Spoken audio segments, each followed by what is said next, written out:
In the morning, early in the morning, in the morning, I will rise and praise the Lord. In the morning, early in the morning, in the morning, I will rise and praise the Lord. Before you left your room this morning, did you think to pray? Said by a songwriter. The family that prays together stays together. Therefore, pray always according to the scriptures. But pray and thank God especially this morning for bringing you into a new day. Ask for His manifold blessings throughout the day. You will not regret because you did. In the morning, early in the morning, in the morning, I will rise and praise the Lord. In the morning, early in the morning, in the morning, I will rise and praise the Lord. In the morning, early in the morning, in the morning, I will rise and praise the Lord.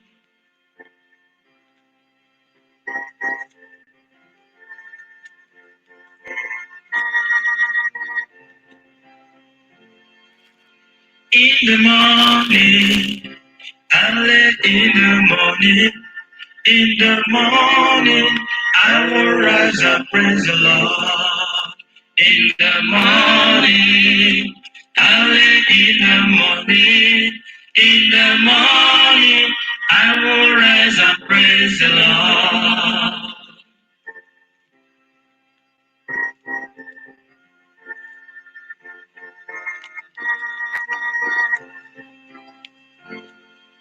In the morning, early in the morning, in the morning, I will rise and praise the Lord.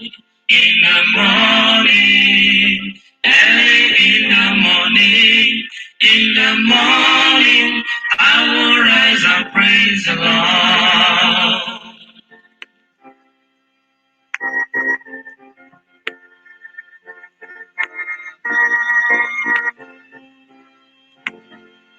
Good morning, Jesus. Good morning, Lord. I know you come from heaven above. The Holy Spirit is on the throne. Good morning, Jesus. Good morning, Lord. Good morning, Jesus. Good morning, Lord. I know you come from heaven above. The Holy Spirit is on the throne. Good morning, Jesus. Good morning, Lord. Jesus. Thank you, Lord. I know you come from heaven above. The Holy Spirit is on the throne. Good morning, Jesus. Good morning, Lord. Good morning, Jesus. Good morning, Lord. I know you come from heaven above. The Holy Spirit is on the throne. Good morning, Jesus. Good morning, Lord.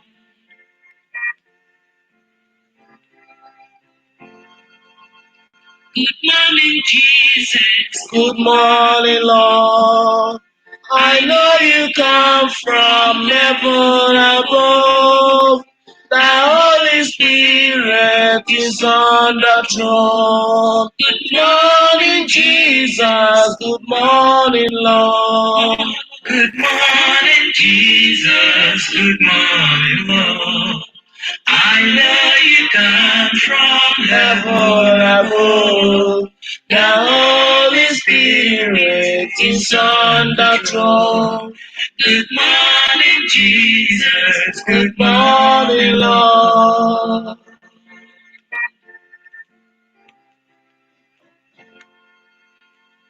I would enter His gate with thanksgiving in my heart. I will enter his court We praise.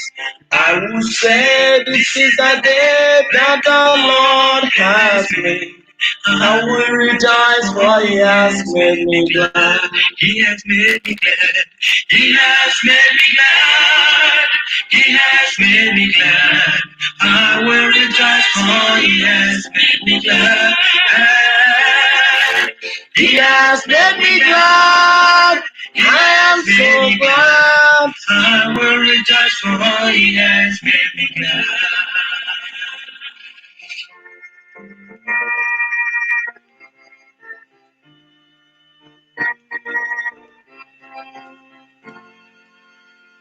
I will enter his gate with thanksgiving in my heart. I will enter his court with praise. I will say, this is the day that the Lord has made. I will rejoice for he has made me glad. He has made me glad. He has made me glad. He has made me glad. I will rejoice for he has made me glad. He has made me glad. He has made me glad. I will rejoice for he has made me glad. Oh, me woman, Anamana reina, me woman. Oh, me woman, and she me woman. Anamana reina, me woman. Oh, me woman. Oh, me woman. Oh, me woman. Anamana reina, me woman.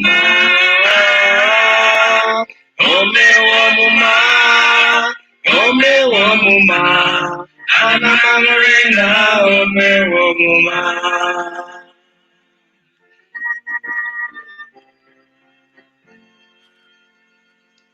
Worthy, You are worthy, King of kings, Lord of lords. You are worthy, worthy. You are worthy, King of kings, Lord of lords. I worship you. I worship you, Lord.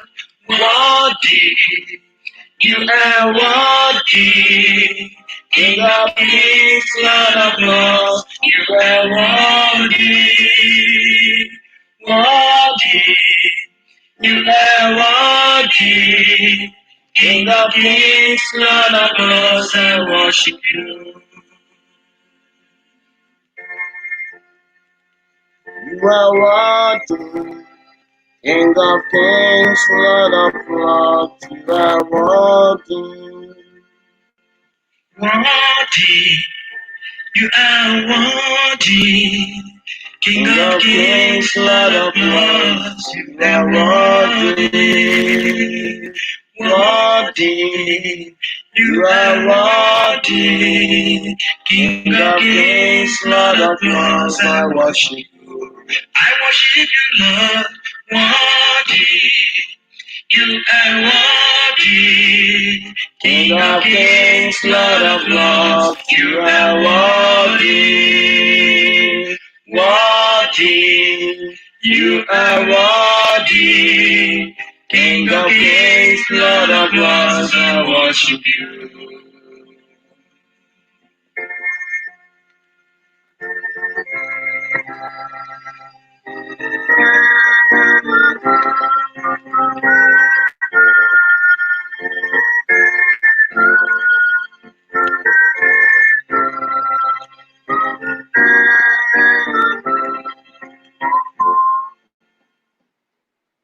Ọrịmma ụmụnne chi ji chọọ mee mma elekpa nnọrị n'ọbụọlachi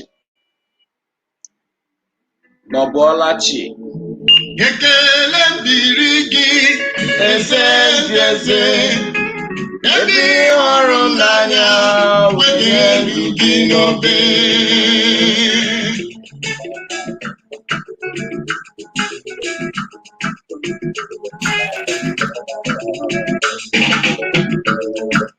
I love it.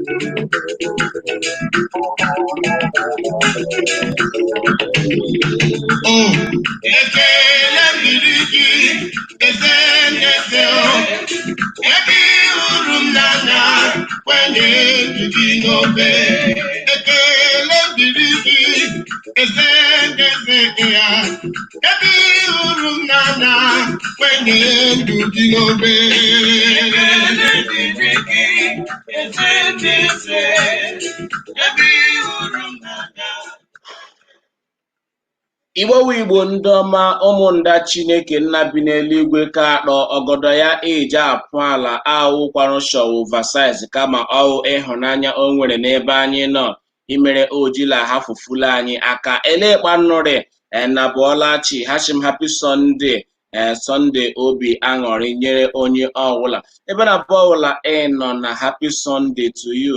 Ata awụ ụbọchị kenda Chineke achiwere okeke siza nye siza werekwana ka eruru Siza werekwana ka eruru Chineke nye Chineke nna mara na shi ata ka anya ndị ka anyị wu ndị otu Kristi ndị otu Kraịst ya wu ndị Christians eji eje okpere je kelee nda Chineke maka ha ọma niile o mere ya kọsa akwa nna ya mkpa anyị jikwana ya obi ọma obi aṅụrị anyị nwere inwe onye arịta ya taa akwanụ Sọnde nna ahụkwa nnakpa ihe si agaga elu ụwa niile kemgbe ọrịa chịkwara nsogbu ya bịa so ndị mmadụ ahụ m ụzọ jee okpere so ebe ekwanụ n'obodo anyị obodo Owerri Pikin anyị nọ n'ime ya Owerri Pikin Community anyị nọ n'ime ya na ihe mgbasa ozi Facebook nakwa ndekọ ọzọ anyị ji eji taa kelee nda Chineke maka izu ụka ọma izu ụka o nyere anyị gachara na n'ime ya oshi Monde gagide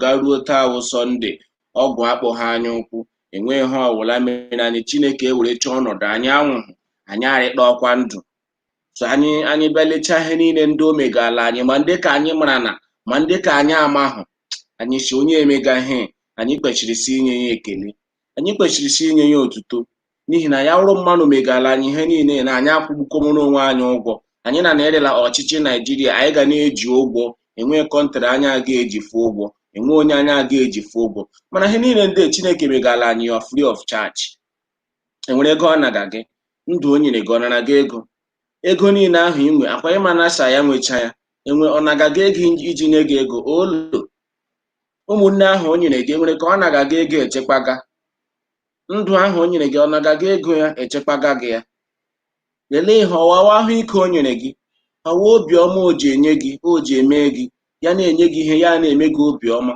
elee ihe anyị ga-iji nnọọchi ewu Chineke agbalịbụ elee agụmacha ihe niile o ji eme n'anyị chi ga-eji ka chi ga-abụ ọha ahụ ndị egwuregwu ji gụọ egwu si nkọmi ihe ọma ọ na-emere m chi ga-eji chi ga-abọ ma m kọma ya chi ga-eji chi ga-abọ nkọma mmeso ọma gị chi ga-eji chi ga-abọ ma m kọma ya chi ga-eji chi ga-abọ nkọma mmeso ọma ya anyị kọmacha ihe niile Chineke megala anyị chi ga-eji chi ga-ebọ stil anyị akọchabekwa ya ma n'ime ihe niile ndị o megala anyị elekwanụ ka anyị megala ya ịjụọkwa n'onwe gị ajụjụ ahụ iwu o nyere anyị cha anyị doma anyị odomagaghị edomaga ọwa anyị ọkpọkuchena ya otu ibe ana megakpa ọsọrọ anyị n'ihi na ọsha ya hụ onye obi ebere ma chekidakwa ọsọ onye m ga-eme n'ebere ka m ga-eme n'ebere onye m ga-enwe n'ọmịiko ka m ga-enwe n'ọmịiko to whom I will show mercy I will show mercy to whom I will show compassion I will be compassionate too. What do we give God for ihe niile ndị o megala anyị elee ha anyị nyega nda Chineke maka ihe niile ndị iji ekele ya iji abụla ya abụ iji efe ya ofufe iji enye ya otuto ma jụọkwala gị achịsa eto dike na nke o mere ya eme ọzọ onye na gị ka ahụ ga-eji esochi onye chana gị ihe niile olo ka ahụ nwa mkpopi ga-azụ ọkpopila gị chigi test akwala ya test and see that the God is test detụ Chineke ọnụ mara chọọ ọrịa mma ka ewu ndetụ ka onye ga-gị chigi test kpụ small susakwala m ọnụ small mara shara eme mma ya enye gị testing chi gị test ya hi gị nda Chineke kpọgbuola onwe ị mara mma iri ukwu iri ebube maka o wetara ihe nyere m akpọgbuola m ivu na o juru m afọ gaa n'ahụ ya apafuru efere kujuola gị efere girima evu na afọ ga-eju gị rie anọrọ ọkwa maka nene ke ntakịrị ahụ o nyere gị detụrụ ọnụ imere ya appreciate kpọtụ ya detụ gị ọnụ gị si nna nwa ihe inyekwana na m enwekwanụ nga ọha ọ ga-agba nkịtị ga-egbe aha na nkịtị ya si okele ekwela nna m nyere nna m nyere nwa smọtin shimeji nwa akwala ya kọmọn ishim thank you nda ọshịhom nsogbu anọ mana ejimaka ahụ otu Chineke meghe anaghị nwa ntakịrị ga-esho ya gratitude kelee ya chia nna ki Jehova ihe imere dị mma ihe imere dị mma ihe imere dị mma ihe imere dị mma o ihe imere dị mma o onye ukwu ihe imere dị mma o Mesaya ihe imere dị mma o ihe imere dị mma o ọlụ ịlụrụ dị mma ọlụ ịlụrụ dị mma ga-abịa gwa ya something shi ya maka ihe ime na mi aga m asọpụrụ Jehova mgbe niile ka otuto ya ga-adị n'ọnụ m Jehova ka mkpụrụ obi m ga-eji nye anyị isi ndị niile dị umeala n'obi ga-ahụ ya wee ṅụrịa ọṅụ chai aga m asọpụrụ Jehova mgbe niile ka otuto ya ga-ịtọ n'ọnụ m Jehova ka mkpụrụ obi m ga-eji anyị isi ndị niile dị umeala n'obi ga-ahụ ya wee ṅụrịa ọṅụ. Respect God and praise him all the time. Those that are humble are the ones that will see God's blessings. If God shows you blessings and you pride over it, my brother Bemakwa, you are doomed though. But if God shows you, gives you blessing, a guy humble, you say, child, this boy or somebody, yeah, more. So this is why we need to praise God. Here we to Chineke, manine. Praise him for his goodness, praise him for his mighty works. Toya maka ịma mma ya, toya maka ọrụ ebube niile ọrụ na gị, ihe niile o megala gị, toya maka ọma maka ọjọọ. N'ihi na akwụkwọ nsọ si in everything give thanks to the Lord, give thanks to God, for this is God's will for you in Christ Jesus. In everything give thanks, for this is God's will for you in Christ. Maka ọma o maka ọjọọ ma ọnọdụ ọma ma ọnọdụ ọjọọ kelee Chineke too ya. Ndị gụrụ egwu nwoshi onye kere ụwa ịdịrị obi m mma n'ezie ime ọnọdụ m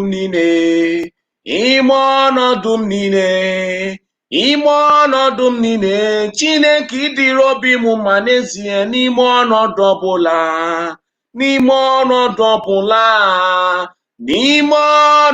m niile in every situation maka ọjọọ in pains in sorrows in joy in enjoyment in wealth in riches praise God. He is good. Everything is his will for you. He said, the thought I have for you is the thought of good and not of evil, to give you an expected end. Echiche m chegala gị wee echiche ọma, ọwụghị echiche ọjọọ, kama ọwụ idoma gị ebere mma n'ikpeazụ. Ịhụnanya ni. So ajekwala jeje nọrọ ọnọdụ ọjọọ ga-abịa kwuma Chineke, ga-abịa katọma Chineke, ga-abịa kwuma okwu ọjọọ ebe Chineke nọ olu emekwala kpa ahụ. Mande Chineke je were small challenge ya kpụọla gị n'ụzọ gị, chiamarakwala the kind of reaction ị ga-react, whether you still acknowledge him that he is God, because the God is in the mountain. Chineke ahụ kpụọla gị jee n'elu ugwu, ị mara na mountain ebe ihe niile dị mma, ị nọ n'elu ụwa, ihe niile ezuola gị oke. He is still that God ma ahụ ị nọ na valley, na ndagwurugwu ọnwụ, na ndagwurugwu ebe ahụ ihe niile da-adagha ka is still the same God. So just believe in him and always praise him, always thank the Lord, be thankful. God loves a grateful heart. The grateful mind, God doesn't fail to reward him more and more. When you thank God, God will bless you the more. That is the major thing. That is the main message of this particular program. Always praise God, because the Bible says God inhabits in the praises of his people. Chineke na-ebi n'ime otuto ndị ya. Chineke na-ebi n'ime otuto ndị ya. O ji eri ya eri. Enwe ihe ọzọ Chineke ji eri. Arị ụgbọ ọda, arị mmiri ọṅụ, arị anụ eghere ya ọda, arị okporoko ọda. Ha oriwo naanị otuto anyị. N'ihi na mere anyị agaghị enye ya ekele. A sị na arụ m abụrụ ọnụ ọnụ, ozu gị nye gị ekele. Arụ m niile ejupụta n'ọnụ, ozu gị nye gị ekele. Nye gị ekele, ozu gị nye gị ekele. Ahụ gị niile erubekwa mouth to mouth, get mounted. The whole body is mounted, efizicha ọnụ, ke na-ekwu iche, ke na-ekwu iche, ke na-ekwu iche, ke na-ekwu iche. Ozu ha inye Chineke ekele. Pọtụ nwaka o nyere ga-enye. Nwaka iji eri ji eri ede, eri ihe gụrụ ga-ata chicken na dọrị ya dị echi anọ, werekwala ya kelee Chineke n'ihi na eto dike na nke o mere ya eme ọzọ.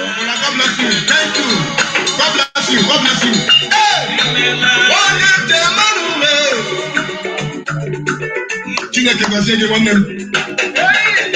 Ebe isi wepụta Chineke ga-enye gị na mmadụ. Anya na-eju afa nwanne m.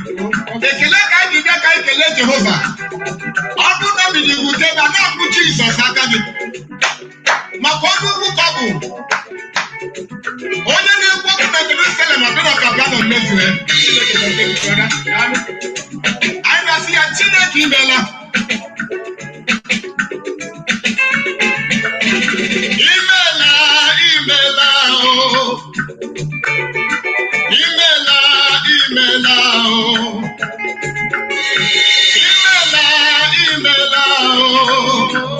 Let's go.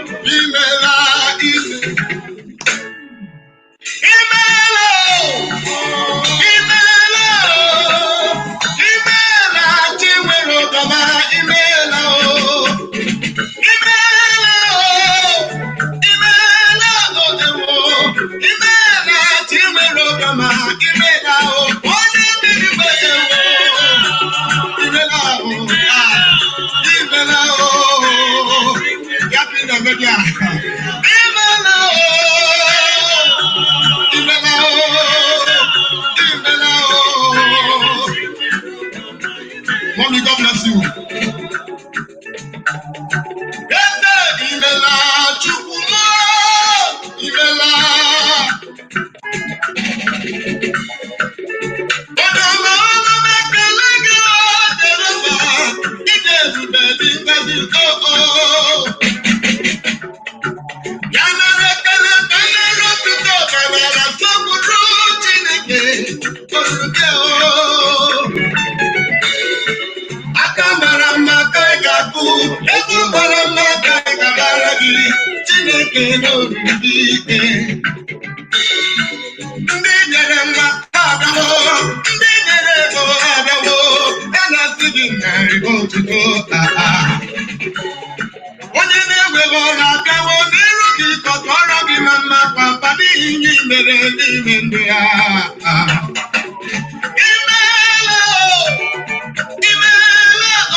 n'aka onye ka ike. Chineke emeela, ayawu onye nzọpụta anyị, ayawu ụyọ elu anyị, ayawu ebe ewusiri ike anyị, ewezuga ya ka anyị emeela ụwa agwụla, yawu ihe mere anyị ga-eji enye ya ekele. Akwụkwọ Exodus yawu akwụkwọ ọpụpụ isi nke 15 amaokwu nke 11 ya na-ekwuchi onye dịka gị Chineke n'etiti chi niile, onye dịka gị ịdị ukwu na ịdị nsọ, ịdịkwa omimi na ihe ebube n'ọrụ ebube gị na-eme ihe ọma. Who is like unto thee, O Lord, among the gods? Who is like you, majestic in holiness, awesome in glorious deeds, doing wonders. Ajụgachi onye rịta Chineke. Who is like you, O Lord, among the gods? N'etiti chi niile, ele onye rịta Chineke, enweghị onye ọwụ. Onye rịta ya majestic in holiness, onye rịta ya n'ịdị nsọ, enwe onye ruru ya nsọ olu. Awesome in glorious deeds, ọrụ ebube niile ndị ọrụ ga, ele onye rịta ya. Doing wonders, na-arụ ọrụ ịrịba ama, ele onye rịta ya, enweghị onye rịta nda Chineke. Ya mere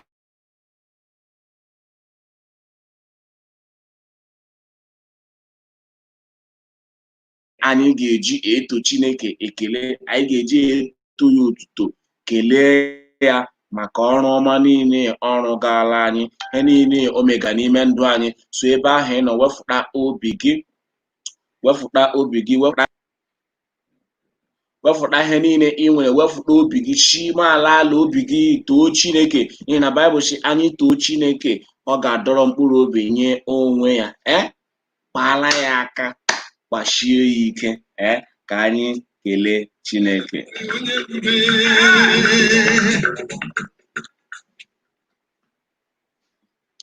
Who is like unto thee, O Lord? Who is like unto thee, O Lord, among the gods? Who is like thee, glorious in holiness, faithful in praises, doing wonders? Hallelujah, hallelujah. Who is like unto thee, O Lord? Who is like unto thee, O Lord, among the gods? Who is like thee, glorious in holiness, faithful in praises, doing wonders? Hallelujah. O metụrụ ndụ m aka, gbanwee. O metụrụ ndụ m aka, dunwe bụrụ ihe gbanwere. Jehova metụrụ ndụ m aka, ọ gbanwee. O metụrụ ndụ m aka, ọ gbanwee. O metụrụ ndụ m aka, dunwe bụrụ ihe gbanwere. Jehova metụrụ ndụ m aka, ọ gbanwee. O mewo ya, Chimemewo ya. Ihe nyere mmadụ omume, Chimemewo ya. O mewo ya, Chimemewo ya. Ihe nyere mmadụ omume, Chimemela ya. Mewo ya, Chimemewo ya. Ihe nyere mmadụ omume, Chimemewo ya. Mewo ya, Chimemewo ya. Enyere mmadụ omume, Chimemewo ya. Tonu ya, tonu ya, tonu ya, tonu ya. Ebo niile, asụsụ niile, ihe niile na-ekume ndụ, tonu ya, tonu ya, tonu ya, tonu ya, tonu ya, tonu ya. Ebo niile, asụsụ niile, ihe niile na-ekume ndụ, tonu ya. Aga m ebuli gị elu, bulie ya elu. Aga m ebuli gị elu n'ibeze onye na-eme mma. Aga m ebuli gị elu, bulie ya elu. Aga m ebuli gị elu n'ibeze ọkpara Chineke onye abụ ọma na-adị mma anyị abịawo n'iru gị nna nara anyị gọzi n'ezie ọkpara Chineke onye abụ ọma na-adị mma anyị abịawo n'iru gị nna nara anyị gọzi adịghị ọkpara Chineke onye abụ ọma na-adị mma anyị abịawo n'iru gị nna nara anyị gọzie amen ọkpara Chineke onye abụ ọma na-adị mma anyị abịawo n'iru gị nna nara anyị gọ Chineke nna nara o nara ekele mụ nna nara o nara ekele mụ ịdị mma n'ezie ịdị mma n'ezie ịdị mma ịdịrị obi m mma Chineke ịdị mma n'ezie ịdị mma n'ezie ịdị mma ịdịrị obi m mma Chineke ịdị mma n'ezie ịdị mma n'ezie ịdị mma ịdịrị obi m mma Chineke ịdị mma n'ezie ịdị mma n'ezie ịdị mma ịdịrị obi m mma Chineke ịdị mma n'ezie ịdị mma n'ezie ịdị mma ịdịrị obi m mma anyị abịawa ọzọ taa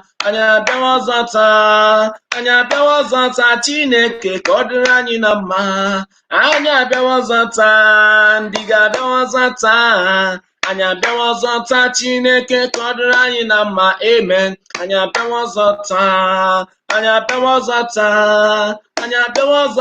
Chineke ka ọ dịrị anyị na mma imere dị mma imere dị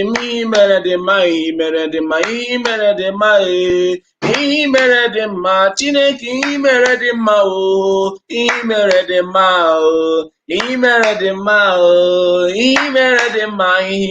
dị mma I will praise him, I will praise him, I will praise him forevermore. I will praise him, I will praise him, I will praise him forevermore. Let us praise him, I will praise him, I will praise him, I will praise him forevermore. When I praise him, I will praise him, I will praise him, I will praise him forevermore.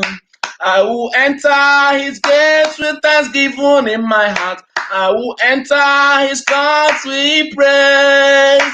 I will say, this is the day that the Lord has made. I will rejoice, for he has made me glad. He has made me glad. He has made me glad. I am so glad. I will rejoice, for he has made me glad. He has made me glad. I am so glad. I will rejoice, for he has made me glad. Aka. Okpushari geto Chineke, geto Chineke. Obi ama ya mma. Gashi ya. You are the living God, oh. Is there no one like you? You are the living God, oh. Is there no one like you? Ekwueme. You are the living God, oh. Is there no one like you?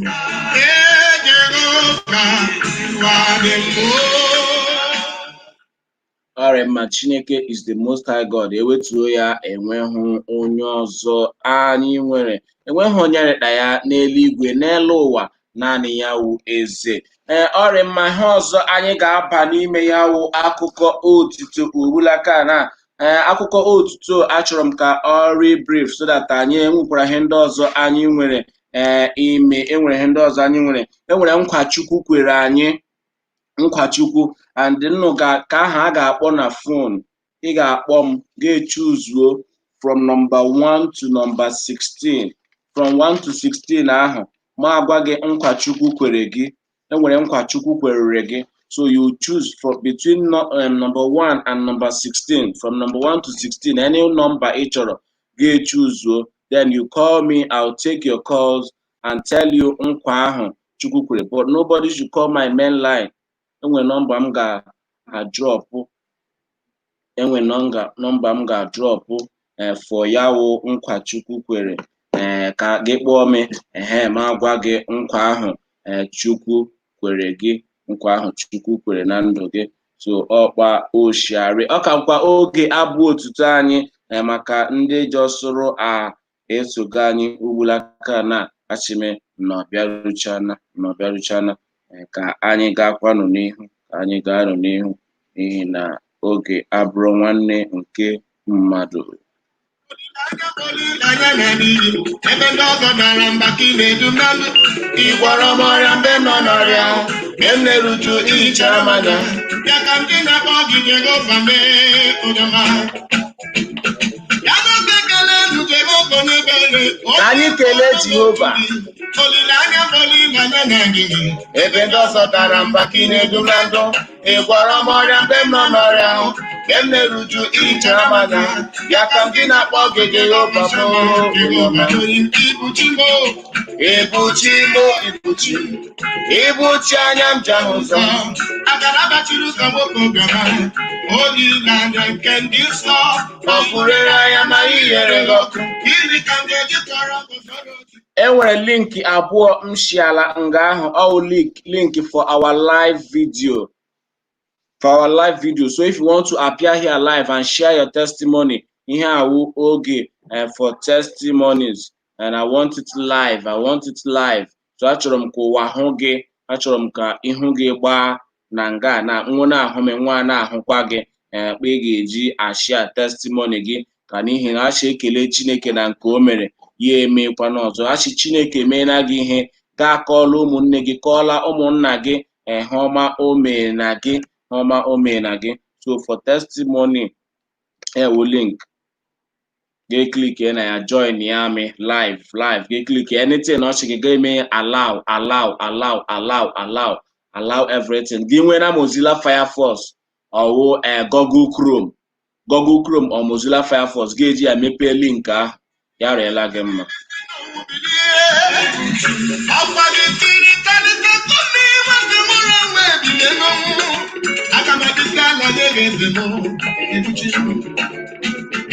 You are higher than the highest. You are greater than the greatest. You are deeper than the deepest.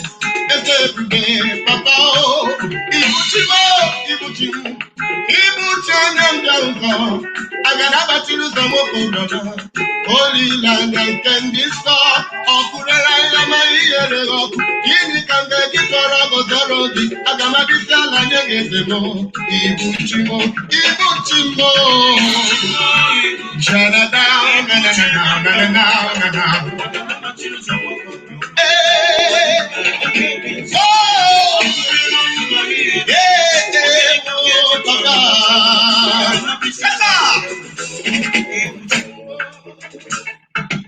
All the way to Calvary, he went. For me, he went. For me, he went. For me, all the way to Calvary, he went. For me, he died to set me free. All the way to Calvary, he went for me. Jesus went for me. He went for me. Yeah. All the way to Calvary, he went for me. He died to set me free. Hallelujah. All the way to Calvary, he went for me. He went for me. Yeah. Oh.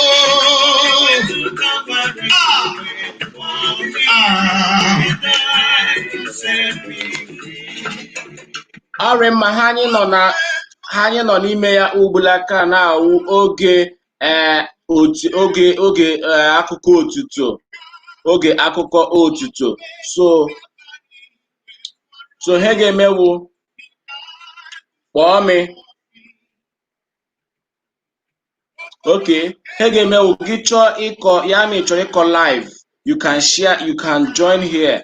Epestiala m the link nga ihe ahụ the link, mana epestiala m ya na comment section. You can join live. For Nkwachukwu Kwere is another part of this praise Oge Otito. Enwere ihe ndị Chineke mere anyị promise. So I have number 1 to 19, no 1 to 16. So from 1 to 16, call me and choose any of the numbers, and I'll tell you what God is saying about you. And that is how it is. So this is the numbers to call: 0806 888 3613. So call me on phone and I'll answer you live here so that we'll hear what God has in stock for you.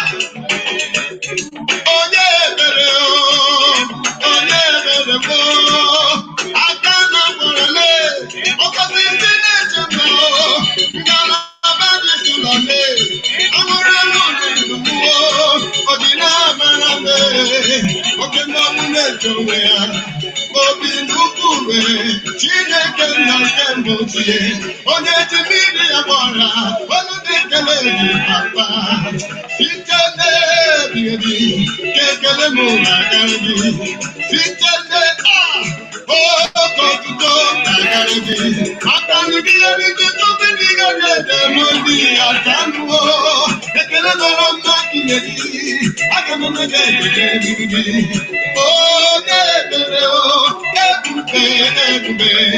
ebube.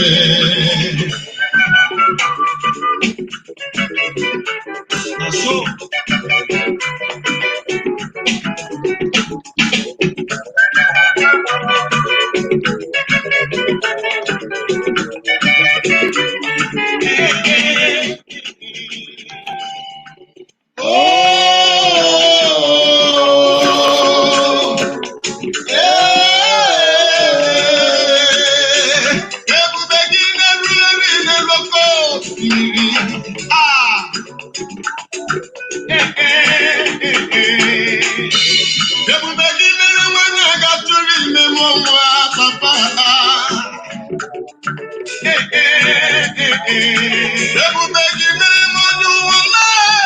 Chima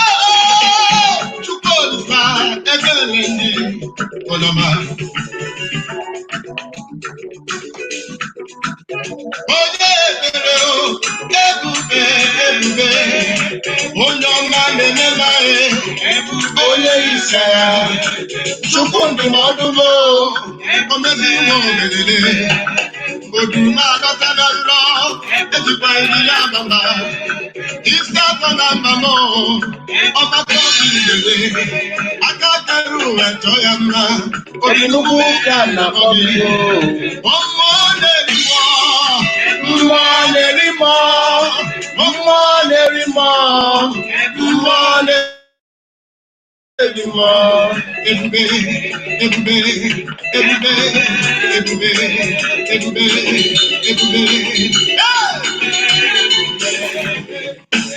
aga m esoro ndị mmụọ ozi na-enye gị ekele aga m esoro ndị eluigwe na-aja gị mma le ya osimiri na-erugharị n'otuto gị ma ahịhịa bi n'ọhịa na-efufe aka na-enye gị ekele ụmụ mmadụ bi n'ụwa na-ebi ikpere na-aja gị mma a na-asị imela imela imela aga m esoro ndị mmụọ ozi na-enye gị ekele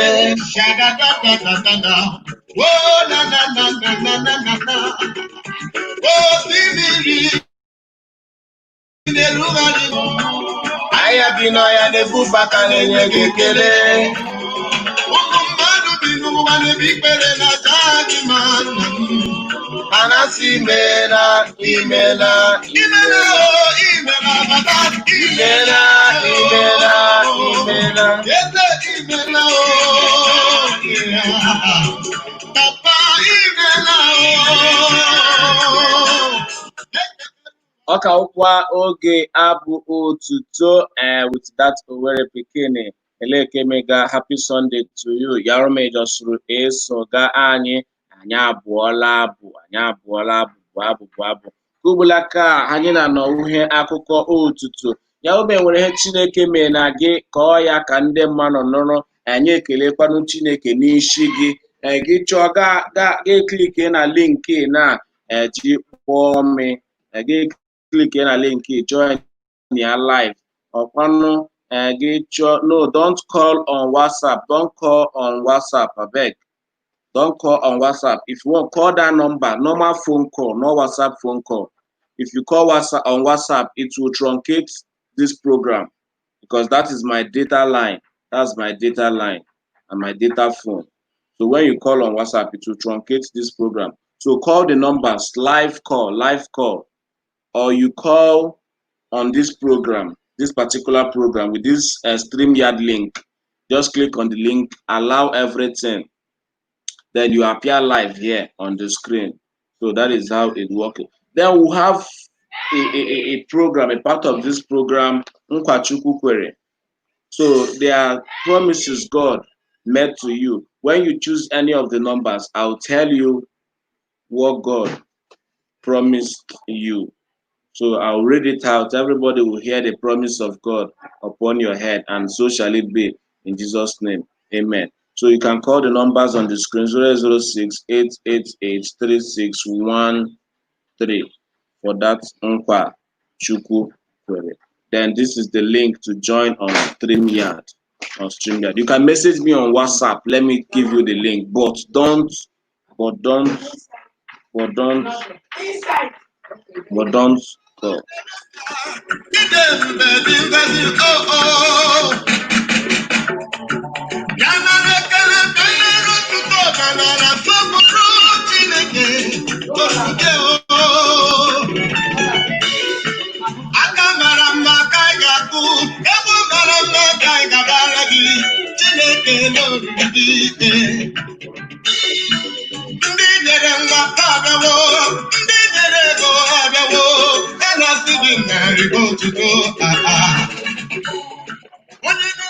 Hello.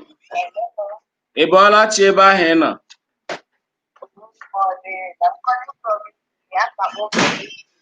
Okay, Sidley na akpanye. Bluetooth device is ready to pair.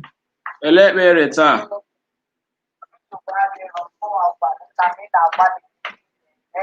Oh, Chukwu. Amen.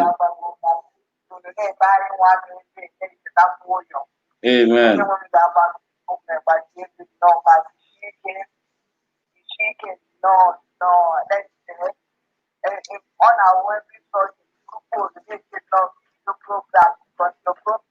The Bluetooth device is connected successfully.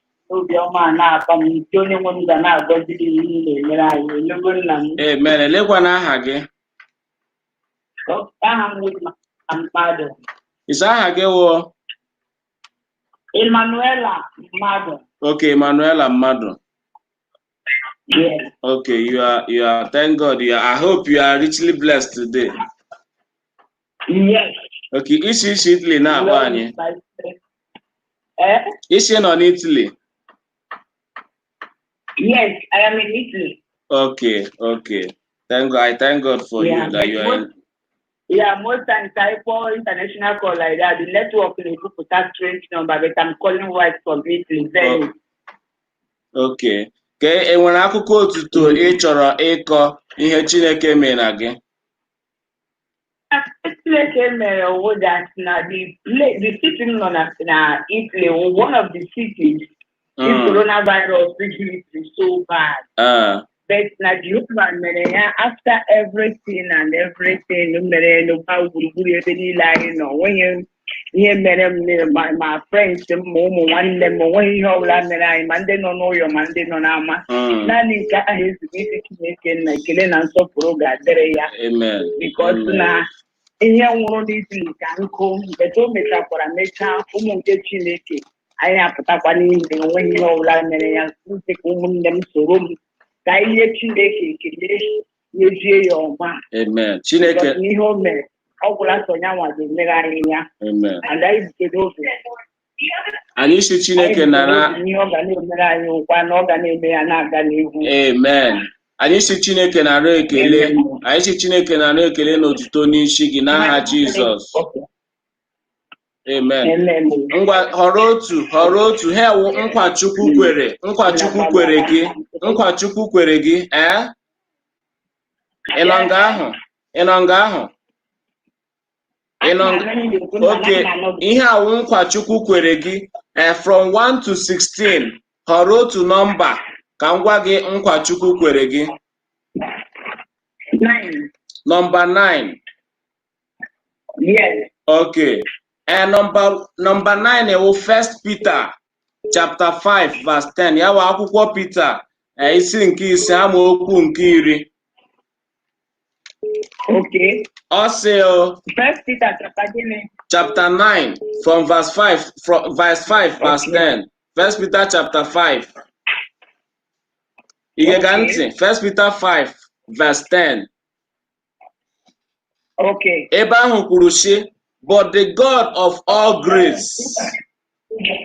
I say, but the God of all grace, who hath called us unto his eternal glory by Christ Jesus, after that ye have suffered a while, make you perfect, establish and strengthen and settle you.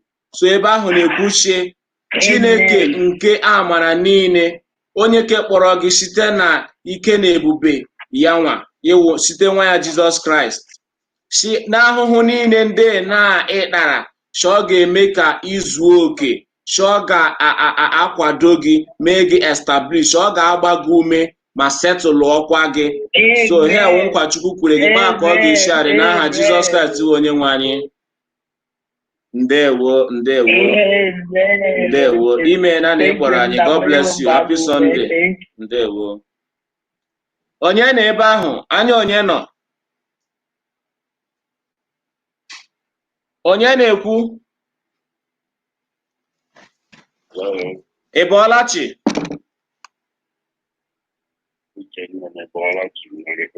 Anyị rịị mma. Aha gị na ebe isi akpọga anyị ndị a? Okay. Anọga m ikwu ka nda Chidebere Chinagọrọ.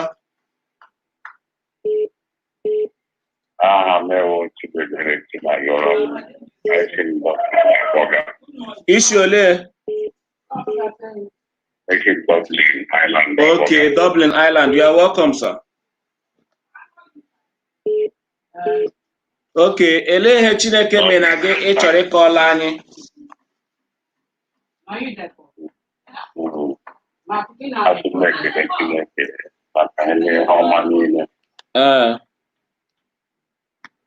Achọrọ m ikele Chineke si ihe niile mere na ike mgbe ọ fara coronavirus. Anyị onye ga-enye nwụrụ na-adịkwa n'ikwu m na ibe m onye ọbụla recha mma. Chimechikwa ohere ekele nwanne m nwoke ọwụ Prince Udoka Waleke na famili ya. Okay. Ka na-ekelekwa Chineke maka amamihe o nyere gị ga-eji na-akpọba ya anyị. Anya na-ala ozibe anyị ahụkwa n'aka ọma ebe nọ. Ka ya na-echekwa anyị na-ejikwa n'anya. Amen. Amen. Amen. Ya. Ndewo sir. Na-ekukere gị mgbakwanụ ndị n'ọbịa. Amen. Nwaanyị na anyị nọkwa n'ebi. Amen. Anụchi agakwa n'anya nnọ. Ewo.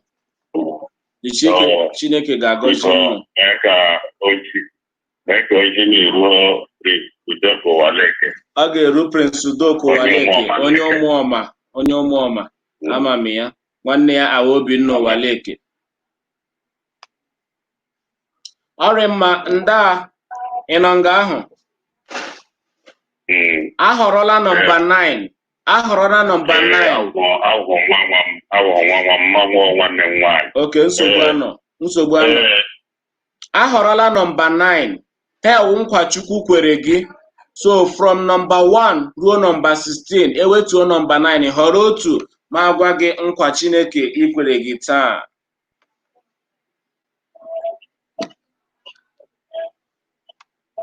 Họrọ otu akara ma gwa gị nkwa Chineke kwere gị.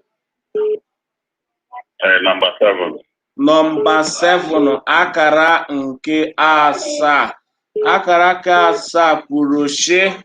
Number 7. Okay, number 7. Number 7 ahụ Psalm 118 verse 17. Akwụkwọ abụ 118 verse 17. Ọshio, aga m anwụ, aga m arị ndụ kwufụta ọrụ ọma Chineke. Yawu, I shall not die but live and declare the works of the Lord. Ekpa ka ọ ga-esi arị na ndụ gị n'aha Jizọs Kraịst onye nwe anyị. Amen. Ị ga-anwụ, ị ga-arị ndụ kwufu ọrụ ọma Chineke n'aha Jizọs. Ndewo. Amen. Amen. Ndewo. Imeela chi kpọrọ anyị, kelele anyị ndị Island. Amen. Ndewo. Ndewo. Ngwa imeela. Ya gaji ụgbọala gị. Gaziekwala gị.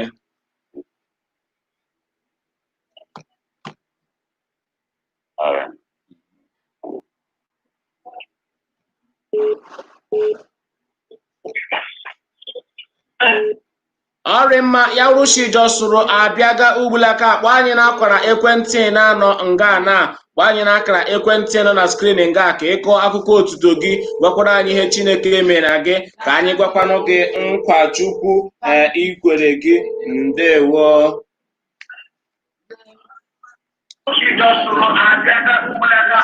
Ị bọọla chi?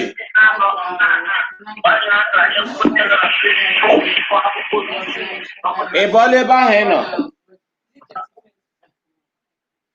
Ị bọọla ebe ahụ ị nọ? Mụ onye kwuga? Ị bọọla chi? Aha gị na ebe isi akpọga anyị?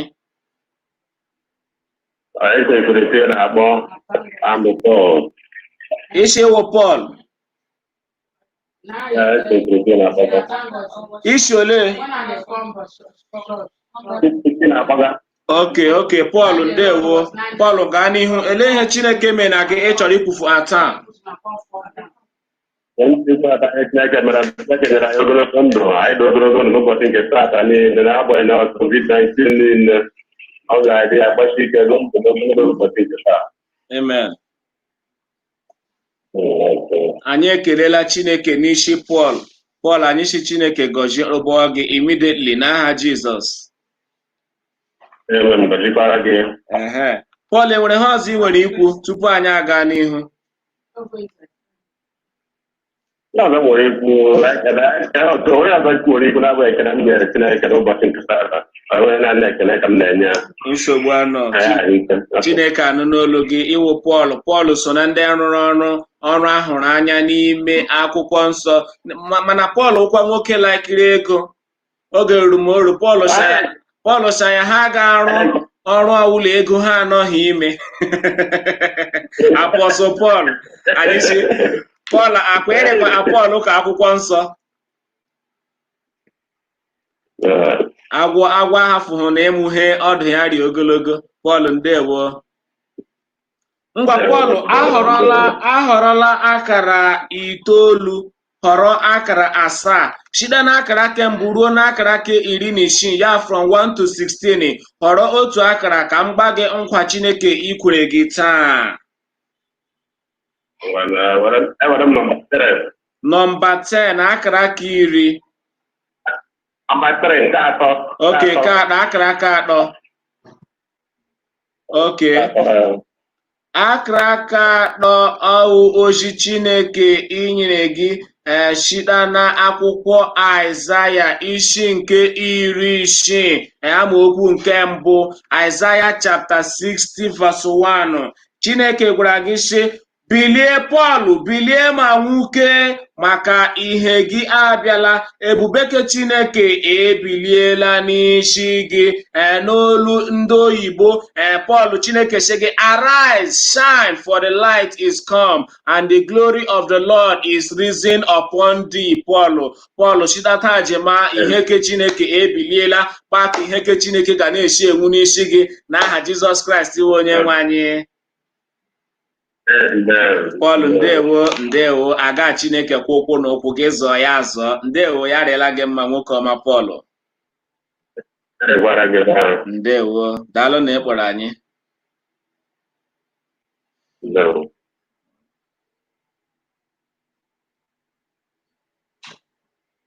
Ọrịa mma gị chịmata ihe Chineke ikwuga n'isi gị chịkọwafụrakwanụ arụ ebube Chineke n'isi gị kpọọ anyị n'akara ndị na-anọ nga na kpọọ anyị n'akara 08068883613 nkwa Chukwu kwere gị ana ahụ na nkwa Chukwu kwere Pọl Chineke kwere ya nkwachi na o biliela ihe ke Chineke ga na-enwu n'isi ya ọchị the glory of God has risen upon him, the light of God will shine into his life. Anna ahụkwala akara ndị ka ọzọ hụrụla na nkwa Chineke ikwere nwụọ so kpọọ anyị n'akara ekwentị na-anọ ihu nga na ka anyị nụkwanụ akụkọ otuto ị nwere taa ma gwakwanụ ụwa Chineke ị nwere ikwu na isi gị ọkpa ụsharị ọ ka ọkwa ha omume anyị oge abụ otuto anyị etoola Chineke anyị abụọla abụ anyị na-akọwafu aga mmeso ọma Chineke ịdị mma Chineke n'isi anyị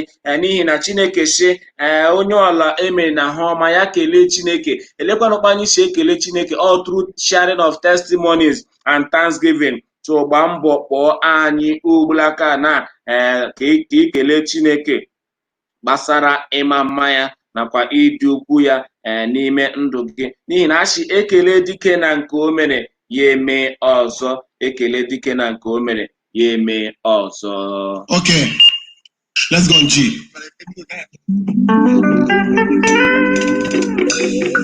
The fountain of life is flowing everywhere. Whosoever drink shall never ever thirst again. Oh.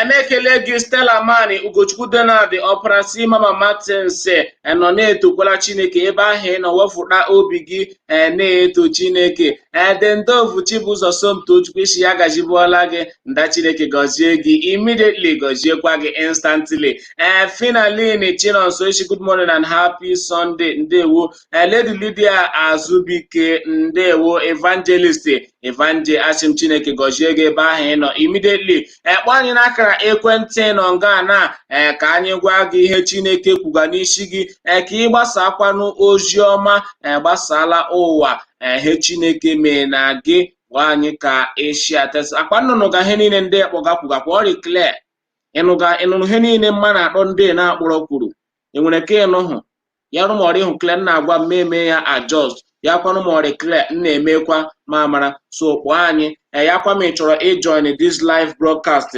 mashiala gị link ya ị ga-eji abata ga-abata ka anyị too Chineke ka anyị kelee Chineke n'ihi na eze ndị eze ka ọ bụ anụ a na-agba egbe ya ata nri oloro ihe loro ehi agụ na-eche mba dike a na-agbara izu agbakwa dike izu ndị gbara izu ahụ agbarịa ya ọwapịta ụzọ obi onye gbakwacha ya zọrọ ya onye jụrụ Chineke jụrụ ha onye naba akwa nna ya naba ara ndụ ayawa onye eji enye nwa ayawa onye eji enye ego ayawa onye eji enye akụnụba ọwụ ha anyị jicha anyị bịa kelee ya maka ha ọma niile ndị o megara anyị eji du anyị aga Chinedumo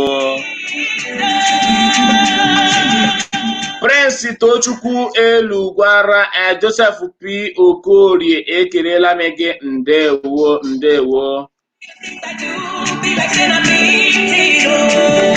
Your praise makes a difference, just they embarrass me, oh. I like you, oh. I like the way you lift me, oh. Promotion everywhere, contract everywhere, plenty money every day, cause you lead me every day. I say I like you, oh. I like the way you let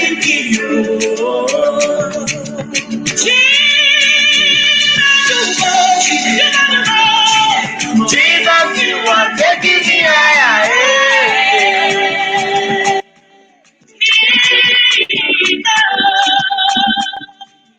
Anyị ka nọkwa n'oge abụ otuto oge otuto na abụ ya praise and worship time. Anyị abụọla abụ, anyị efeela ofufe. Anyị ihe anyị na n'ogbuleka akụkọ otuto. Enwe ihe Chineke mere na gị kọwapụta ya. Ya wụrụ ga-akpọfu anyị na fonu na akara ekwentị anyị ga-akpọ anyị live, anyị ma ga-ekwu one on one nga with nọmba nọ na screen nga. Kpọọ nọmba ahụ. Then gịkpọ ma ga-ekwu enwere ndị gị kpọrọ akpọ. Enwere ihe ndị Chineke nkwa Chineke kwere, nkwa juru ebe niile. So n'ime nkwa ndị Chineke kwere, gị kpọọ m gaa họrọ otu nọmba from 1 to 16. Gaa họrọ otu nọmba ma gwa gị nkwa Chineke kwere n'isi gị. Mana ahọrọla akara aka 3, họrọ akara aka 4, họrọ akara aka 7. So gị kpọọ m ma gwa gị nkwa Chineke ikwere gị. Anyị ekpekwa n'ekpere n'isi gị so that nkwa ahụ abịazuo, n'ihi na nkwa ọbụla Chineke kwere ọ ga-abịarịla na mmezu. Pastor Konka Vincent gụrụ egwu gwuru sị, o kwere m nkwa n'ụwa, nkwa ya bụ ihe mezuru emezu.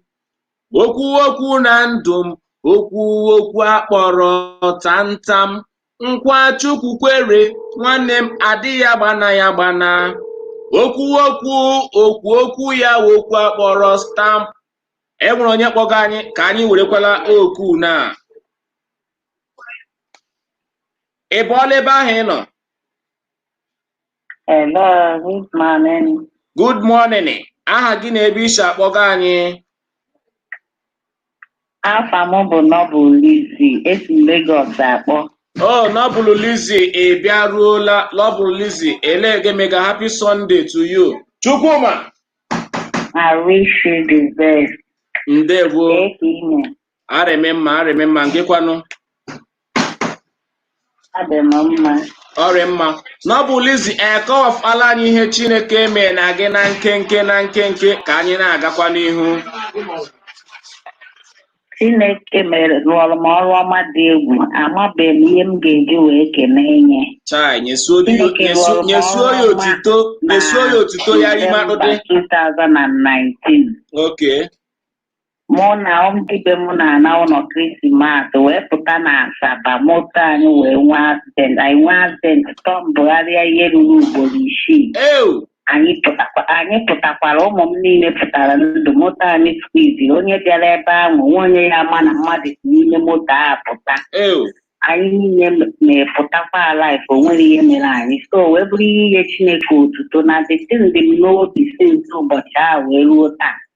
Enide m chetara obi na-abụ nso a nwere nwee sị ka Chineke nara otuto, onye mere ka m na ezinụlọ m bụrụ ndị dị ndụ n'ala ndị dị ndụ taa. Bikọta ihe a merụ na-abụghị obere ihe. Moto ebukazi moto ebuka na mgbuka. Moto ebuka na mgbuka ka mmadụ si n'ihe wee pụta. Na-asị ka Chineke nara otuto. Amen. Na o mere m ihe ọma. Amen. Chai. Dịka unu soro m kelee Chineke na ọ bụ ihe obi aṅụrị inye Chineke otuto. Mma dịrịgo Chineke, mma dịrịgo onye ọma. Chineke, anyị ekelela gị ebe ị zọfụtara Noble Lizzie na ezinụlọ ya n'ọnwa Disemba afọ 2019 ga-eme nwa aba anyị mee 2020 rịda ndịrị ndụ nwa nọrọkwa ruo ugbo. Anyị si aleluya rịrịla gị nda Chineke maka ọrụ ọma niile ịrụrụ n'isi Noble Lizzie. Ngwa Noble, biko họrọ, ahọrọla akara 3, họrọ akara 9, họrọ akara 7. Ngwa shi from 1 to 16, apart from nọmba ndị ke mkpọla gị, họrọ otu ma gwa gị nkwa Chineke ikwere n'isi gị. Number 8. Okay, akara ke 8. Akara ke 8. Ka anyị jee hụ ihe o kwuru Chineke ikwuga n'isi gị. Akara ke 8 o si na akwụkwọ Abụọma isi 12 amaokwu nke 12 ya wụ Psalm 92 verse 12. Psalm 92 verse 12 ọ sị, the righteous shall flourish like the palm tree, he shall grow like a cedar in Lebanon. Ọ sị onye ezi omume ga na-eto dịka nkwụ, ọ ga na-eto dịka nkwụ. He shall grow like ọsọ ọ ga-etokwa dịka mkpụrụ akụrụ na Lebanon. Ana amarachi osisi nkwụ o ji anọ ages, o ji anọ ọdụ Shibuwa Oja from generation to generation. Ihunakpa nkwu eji eto. So ihunnachi Chineke ekwuola okwu na ndụ gị chi ọnwụ ike a ga-egbu gị n'ihi na nkwụ a na-anwụ untimely, nkwụ a na-anwụ anyhow. That is why God has chosen to preserve your life in what happened. You see, it has reflected in your choice. So God has promised you that He will plant you and your family in a land where you shall enjoy long life and prosperity. So we thank God maka nkwa o kwere gị. Anyị si Chineke mma mma dịrị ya n'aha Jizọs. Amen. Daalụ na ịkpọrọ anyị. Daalụ na ịkpọrọ anyị. We thank God for His grace upon your life. Ndewo. Okay, thank you. Amen. Amen. Yeah.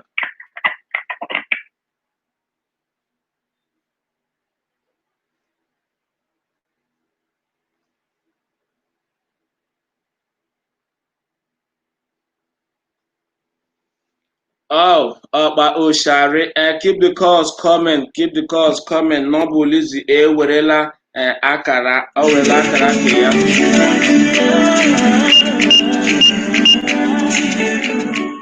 Ana ahụ nna ha o kwuru chi Chineke ime na ya. Ana ahụ nna kpanda Chineke isherela ya mma. Ndị mega travel n'ọnwa Disemba nwa accident moto atọ mbụrụ more than 6 times. Chineke a preserve n'ọkwa nwụọ.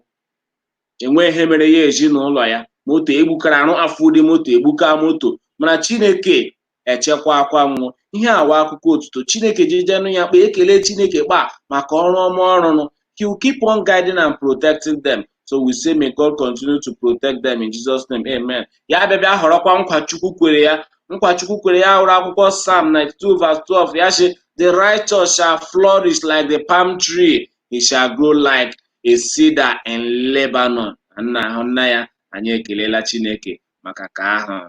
Kpọọ anyị n'akara ka iji bata ozi ọma ke gị ka ịkọba akụkọ otuto ke gị ka anyị sorokwanụ gị ṅụrịa ọṅụ kelee Chineke. Aga m aza gị ma gị kpọọ m ka anyị gakwanụ n'ihu ka anyị gaa n'ihu ka anyị gaa n'ihu ka anyị gaa n'ihu.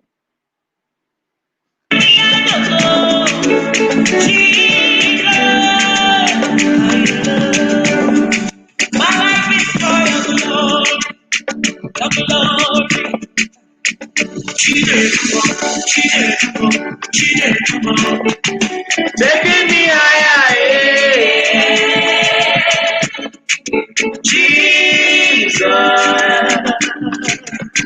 You never leave me nor forsake me.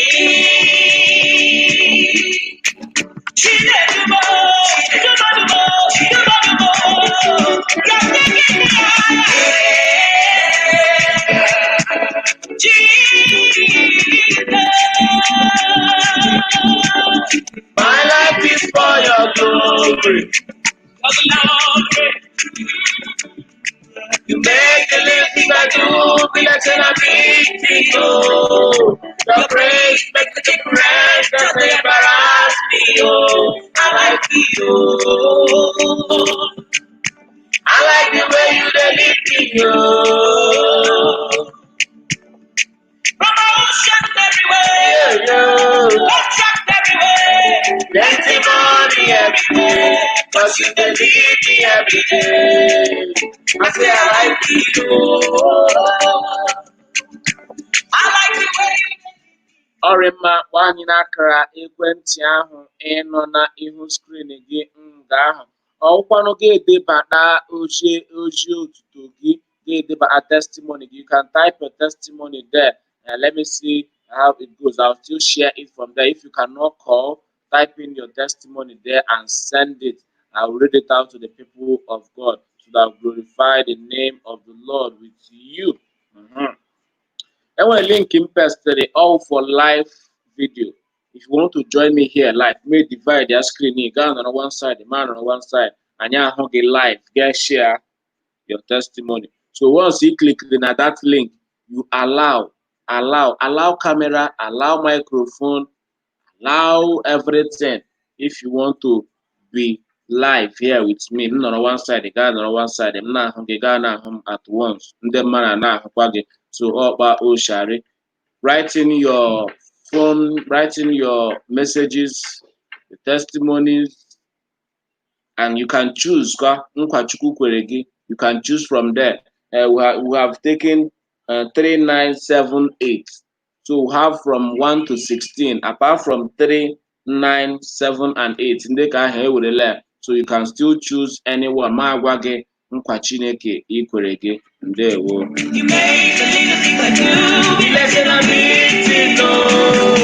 your grace makes the difference, doesn't embarrass me,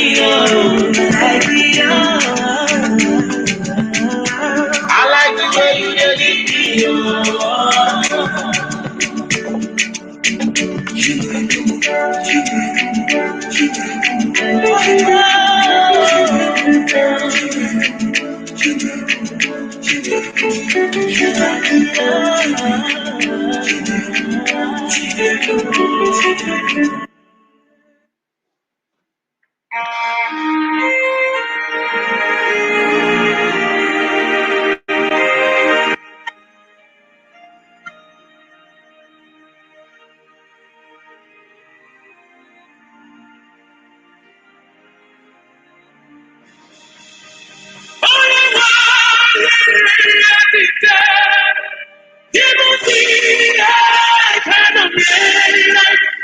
You are the living God. There's no one like you.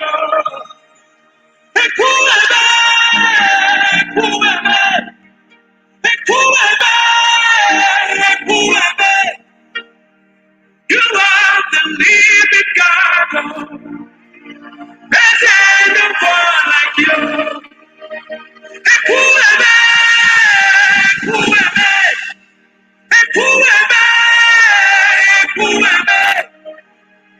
You are the living God.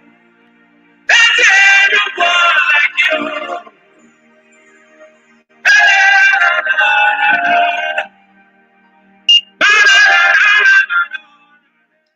Arịma enwere onye họrọla akara ke The Psalms shi aya ahụ họrọla akara ke 12 yawo 12 nkwachukwu kwere gị ọ họrọla 12 elekwanụ nkwachukwu ikwere The Psalms nkwachukwu kwere gị si n'akwụkwọ Aịzaya akwụkwọ onye amụma Aịzaya isi nke 41 amaokwu nke 10 yawo Aịzaya chapter 41 verse 10 Oshigenene ele nkwachukwu kwere gị oshigi so do not fear for I am with you oshigi akpụkwala ụjọ anọchiri m gị ike amaghị gị ekwu oshi do not be dismayed for I am your God I will strengthen and help you I will uphold you with my righteous hand ewu nkwachukwu kwere gị The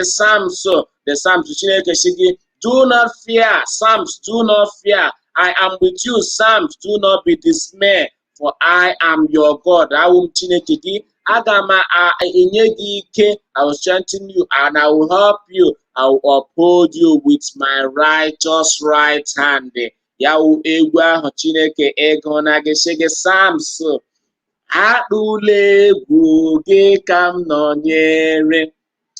Atụla egwu gị ka m nọnyere elekpala anya gburumagburu n'ụjọ n'ihi na mandeke mgbu Chineke gị ga-agba gị ume aga m enyere gị aka aga m agọzikwa gị aga m eji aka ike ezi omume m gbagide gị Psalms atụla egwu gị ka m nọnyere atụla egwu gị ka m nọnyere elela anya gburugburu n'ụjọ n'ihi na mụ onwe m bụ Chineke oge m ga-eji aka nri nke ezi omume gbagide gị atụla egwu gị ka m nọnyere atụla egwu gị ka m nọnyere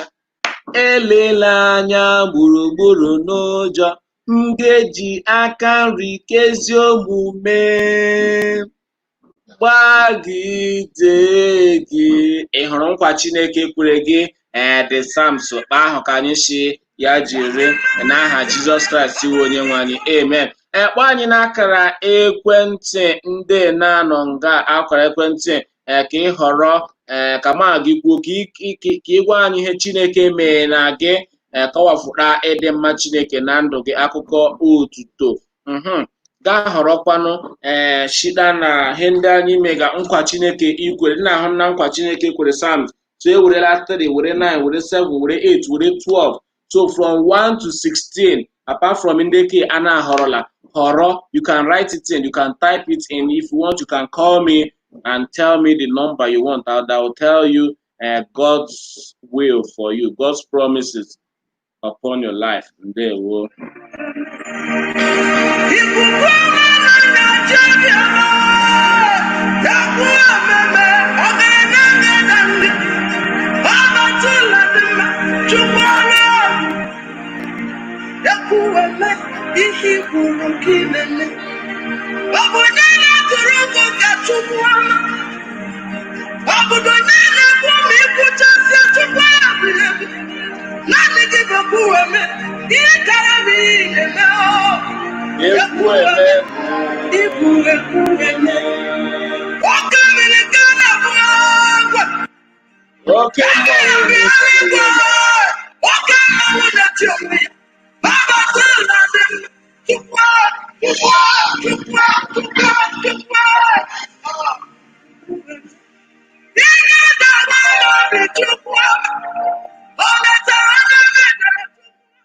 Ifemia Kennedy Iro Anụ si Ifemia shi aya họrọla akara ke abụọ ya nkwa Chineke kwere ya, ọ họrọla ke abụọ.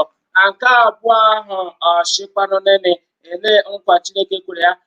Nke abụọ si na akwụkwọ ndị Filipi ya wụ ndị Filipians amaokwu isi nke 4 amaokwu nke 14 ya Philippians chapter 4 verse 13.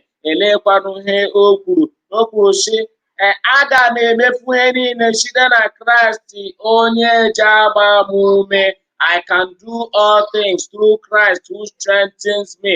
Ifemia ụjọ akpọkwala gị, Chineke agwala gị sị ihe niile chere gị n'ihu ma nsogbu ma ọnwụnwa oshi ị ga-emericha ozugbo nwụọ, n'ihi na Chineke Jizọs Kraịst site nwa ya Jizọs Kraịst agbaala gị ume, onye na gị ikike niile ị chọrọ iji merie ya.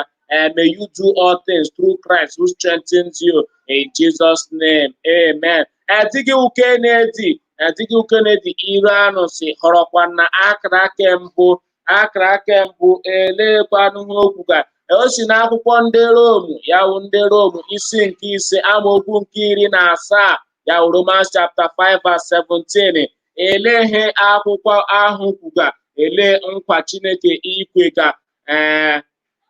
ikwega Kennedy Iro Anụ si. Kennedy Iro Anụ si Chineke shi anara nami amara karịa na onyinye ezi omume aga m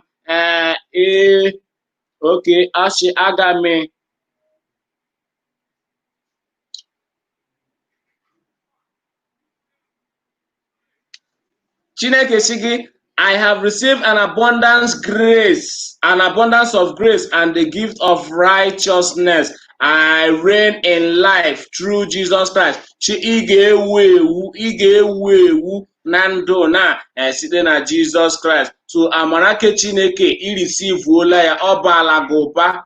Amara ya bara ụba n'ebe nọ. Kennedy lee amara Chukwu bara ụba n'ebe nọ. Amara Chukwu bara ụba n'ebe nọ. Amara Chukwu bara ụba. Ị ga-awụ onye ga-ewu ewu, ị ga-akwụ a ga-ama gị ama, n'ihi na ọwa amara Chineke, grace of God, ọ ihe eji eme mmanụ akwụọ wuo ewu. So Chineke ekweela gị nkwashi amara ya bara ụba n'ebe ị nọ. Amara ya bara ụba ebe ị nọ. Nda Kennedy na-agbasara m aka Chineke emeela gị mma. Ndewo. ọkpa oshari. Kpọkwa anyị ka ị họrọ akara ka gị nwike kpọọ anyị n'akara ekwentị ka anyị zaa oku gị. Kpọọ anyị n'akara ekwentị. Shall never ever ever the fountain of life is flowing everywhere. Oh, I tell you the fountain of life shall never ever anyị nwere 1 to 16. Ahọrọla nọmba 1, họrọ nọmba 2, họrọ nọmba 3, họrọ nọmba 9, họrọ nọmba 7, họrọ nọmba 8.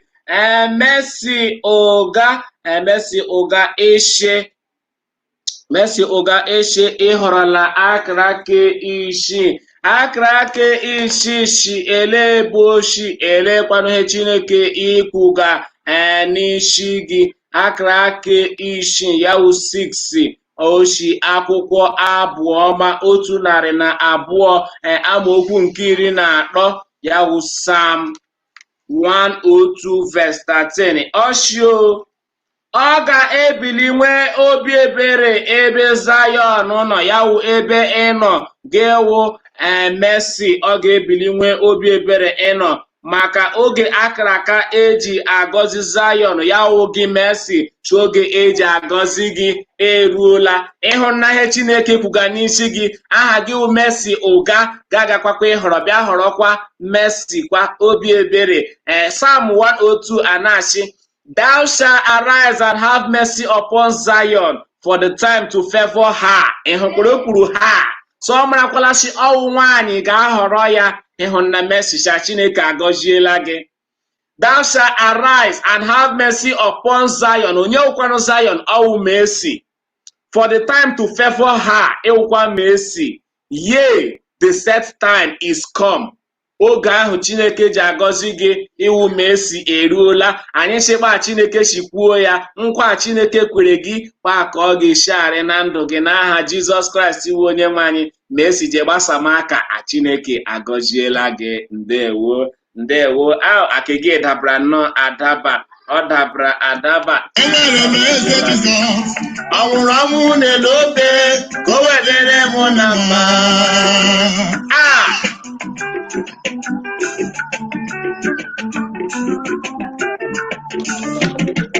isi anụ n'obi ụtọ ndụ. Enwere m eze Jizọs, ọ nwụrụ ọnwụ n'elu obe ka o wedịrị m na mma. isi anụ n'obi ụtọ ndụ. Don Stanley Akụshaya họrọla akara aka 4. Akara aka 4 elekwanụ ha okwuga. Anyị je mara ihe akara aka 4 kwuga. Ele nkwa Chineke ikwega gị ewu Don Stanley. Don Stanley akara aka ịhọrọla si n'akwụkwọ onye amụma Aịzaya isi nke 54 amaokwu nke 17 ya wa Aịzaya 54 verse 17. Chineke kwere gị nkwa shi oche. Chineke si enweghị ngwa agha ọwụla ke pụrụ imegide gị ewo Don Stanley ịnụna shi amen. Ọ si ire ọwụla ị ga-ebili ikwugide gị ka a ga-amị ikpe. Ọ sịkwa enweghị ngwa agha ọwụla akpụrụ ka ga-emegide gị ka ọla biliri a ga-eji ikpe laa ya iyi. Ọ sị no weapon that is formed against thee, Ewo Stanley, shall prosper, and every tongue that shall rise against thee, Stanley, in judgment shall be condemned. Mgbe ahụ ka anyị si ya jere na ndụ gị n'aha Jizọs Kraịst onye nwe anyị amen. Ọkwa nkwa Chukwu kwere na akụkọ otuto. Kpọọ m, ị nwere ike kpọọ m n'akara ekwentị na-anọ nga na ọwụke n'akara ekwentị ke kpọọ m ka m gị kwuo live. Kpọọ m na nọmba nọ nga. Kọọ akụkọ otuto, aga m aza gị. Pepụl anụghị anya gị kwuga ga-akọ akụkọ otuto Chineke. Onye ụwa jụrụ ajụ ka ị kpọpụtara mee mma. Ọnụ m juru n'ekele. Ọ bụrụ mmadụ na-enye oyi mana ọ gaghị eru n'aka. Ọ bụrụ mmadụ na-enye oyi mana ọ gaghị erute m. Chineke onye amara iwekere m jiri bịa n'oru gị papa n'ụtụrụ na-ekele onye Chineke mere na ha ọma kelee ya o. Nneka Susan Eshi ịhụrụla akara aka 14 ya wụta 10.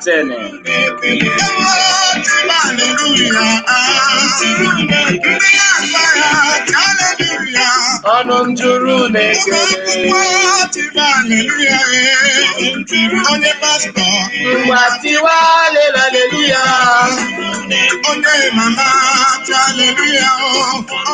Nneka Chineke ekweela gị nkwa ọchị nkwa ahụ o kwere gị si na akwụkwọ James, akwụkwọ onye ozi James isi nke 4 amaokwu nke 10 ya James chapter 4 verse 10 ọchị humble yourself before the Lord and he will exalt you. Wetuo onwe gị ala n'ihu Chineke and Chineke ga-apali gị elu, ọ ga-eme gị ọgaranya, ọ ga-eme gị eze. Chineke Nneka Susan ịhụnasị ọnọdụ aka iwetu onwe gị ala kpọọla Chineke onwe gị ala, kpọọ onwe gị ala n'ihu Chineke.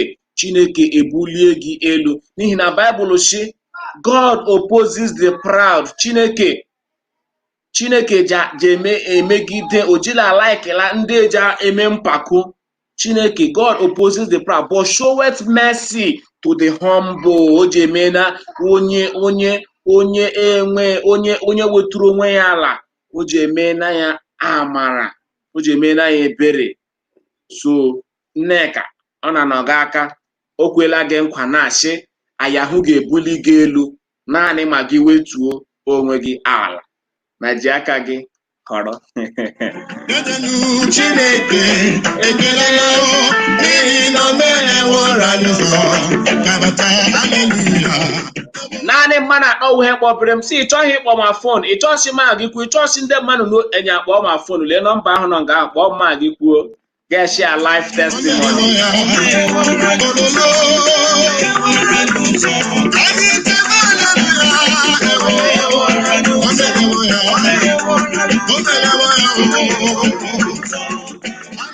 Christian Julia họrọla akara aka 10. Ọ họrọla akara aka 10. Akara aka 10 ele ihe okwu ga maka ya, ele nkwa Chineke ikwere.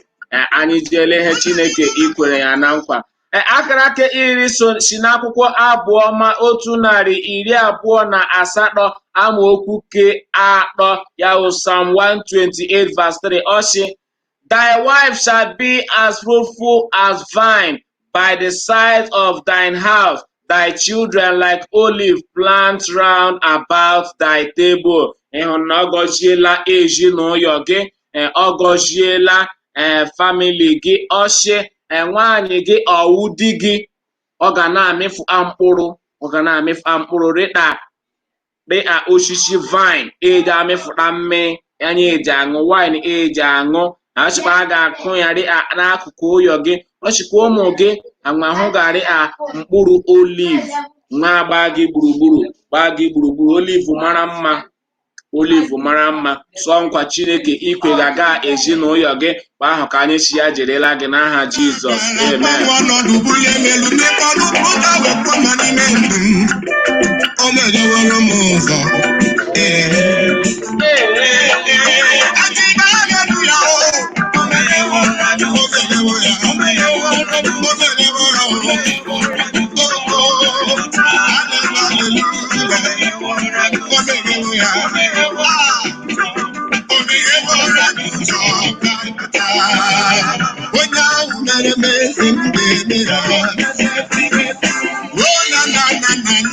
The Psalms ịnụ na nkwa Chineke kwere gị. The Psalms oke anyị nwere oku ka anyị nabatakwala oku na Ebolachi. Good morning, nwanne mmadụ. Ndewo, erigbo ole? Ndewo, ekele na ndị happy Sunday. Wish you the best o. Nwanne mmadụ. Aha gị na ebe iche akpọga anyị? Oke iche Ọstrịa akpọga. Aha gị kwanụ? Ekele gị na program gị niile, ana m awọchị gị almost every time nwere efe.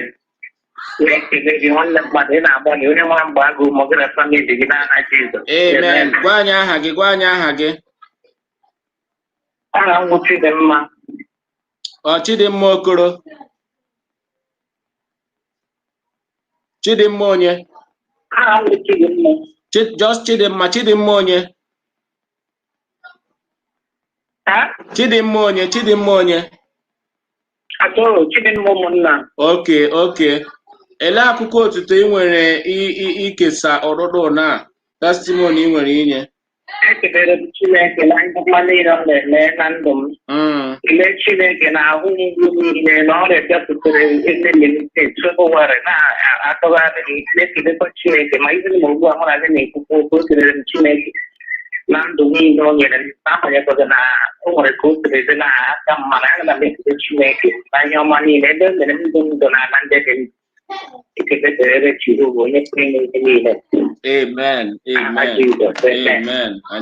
Anyị esorokwala gị kelee Chineke, ekele Chineke na nke o mere ya emekpa ụgbọ mmụọ ka anyị si Chineke ya jidekwa aka ahụ o ji na ndụ gị n'aha Jizọs. Ọrịa mma, nkwachukwu kwere gị họrọ otu akara ka m gwa gị nkwachukwu kwere. Ahọrọla nke nọmba 2. Okay. Nọmba 2 do ahọrọla ya, mana m gaa n'ihu nye gị ya o wee chọrọ ịhọrọkwa ọzọ.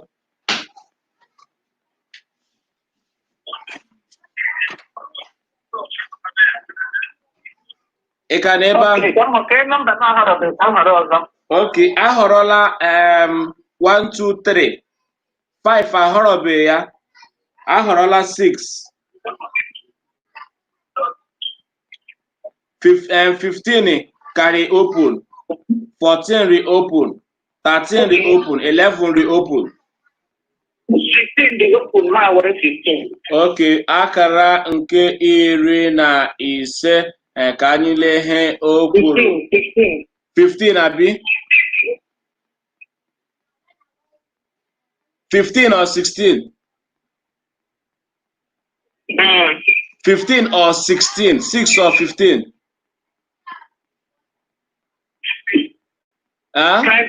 Okay.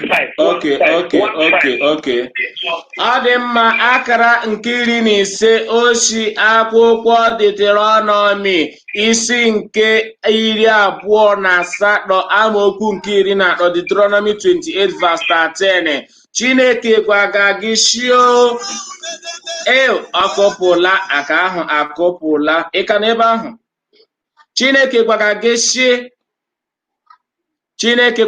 and the Lord will make you the head and not the tail. Chineke ga-eme gị isi na ahụhụ ọdụ. Ọ sị a ga-ahụ ga-anọ elu. You shall be above and not beneath. Ị ga-anọ elu, ị gaghị anọ okpuru. Ọ sị if you heed to the commandments of the Lord which I command you today. Ọ sị gị mee ihe niile Chineke si gị mee.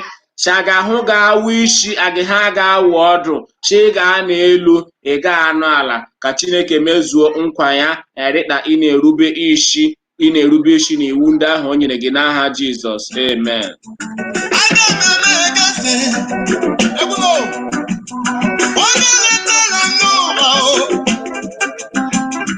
Aga m eme gị eze.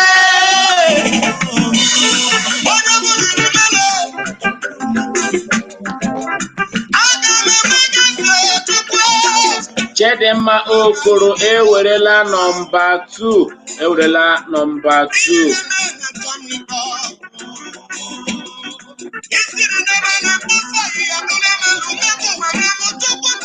N'etiti ndị nọmba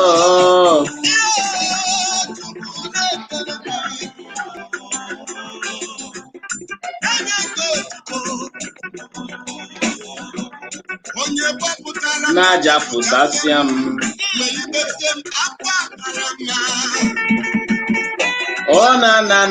Na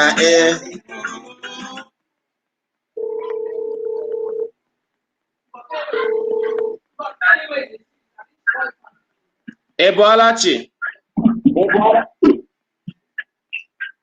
Abọọla m. Erikpo ole taa? yarela gị mma immediately. Arememma. Okay. I'm talking about Mazi Uchehara from Qatar. Okay, yarela gị mma, Joseph. Immediately, my brother. Immediately, Jare. That's why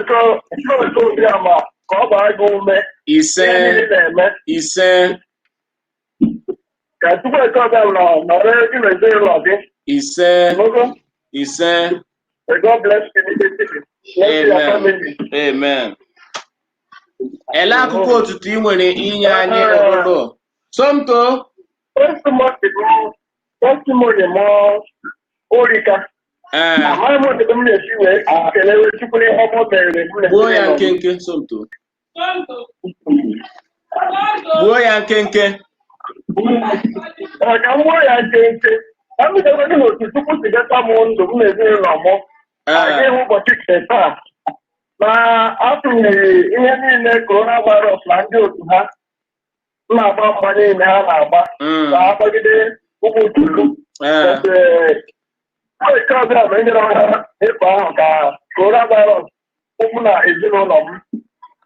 Nke ahụ elonu emego m ka m nkwere na Chukwu ya emere m ihe niile dịka m si na-ayọ n'afọ anụrụ ọnwa fọrọ afọ ka afọ wee gwụ. Ya. Anyị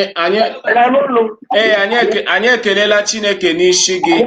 Anyị ekelela Chineke n'isi gị. Ihe ọma niile o mee na gị, anyị si ya na-anacha ekele kacha ekele n'aha Jizọs.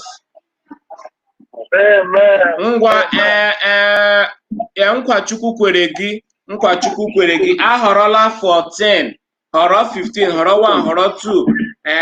Elee ka ị chọrọ ịhọrọ ugbulaka na nkwa Chukwu kwere? Amara m abụrụ nọmba 7. Mba asabe ya, ahọrọbe ya. Ahọrọ m nọmba 7. Okay, akara nke asaa nkwa Chukwu kwere gị o si n'akwụkwọ Abụ Ọma isi nke na 118 amaokwu nke 17 ya wụ Psalm 118 verse 17. Ọsio aga m anwụ, aga m arị ndụ ma kwupụta ọrụ nke Chineke. I shall not die but live to declare the works of the Lord. Ị ga-anwụ na ndụ gị n'aha Jizọs. Ọnwụ ike a ga-egbu gị. Ndewo, anyị chigharịala gị mma. Ndewo. Ime na chi kpọrọ anyị, ya gaziela gị. Ya gaziekwala gị. Ndewo. Thank you so much.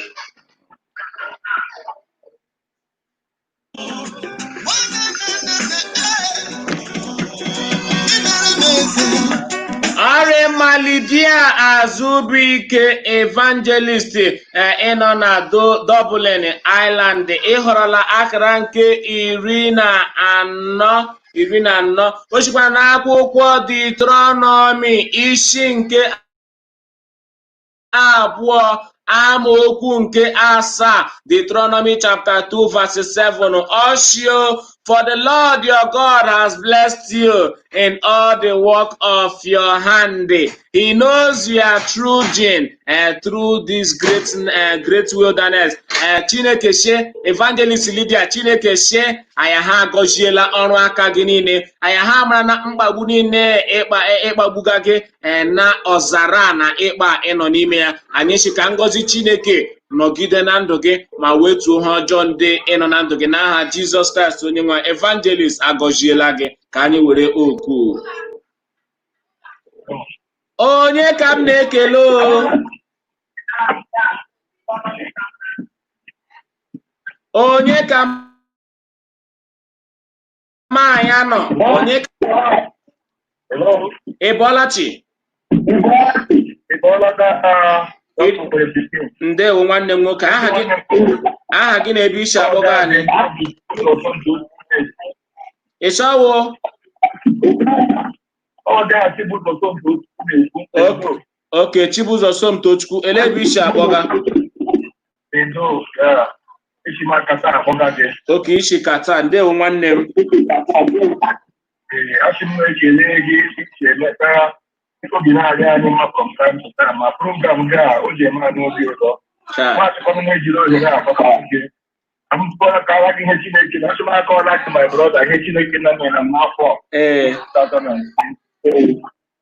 Afọ o jiri bilibili afọ jiri ike ya ọtụtụ ihe ndị ahụ wee bịa.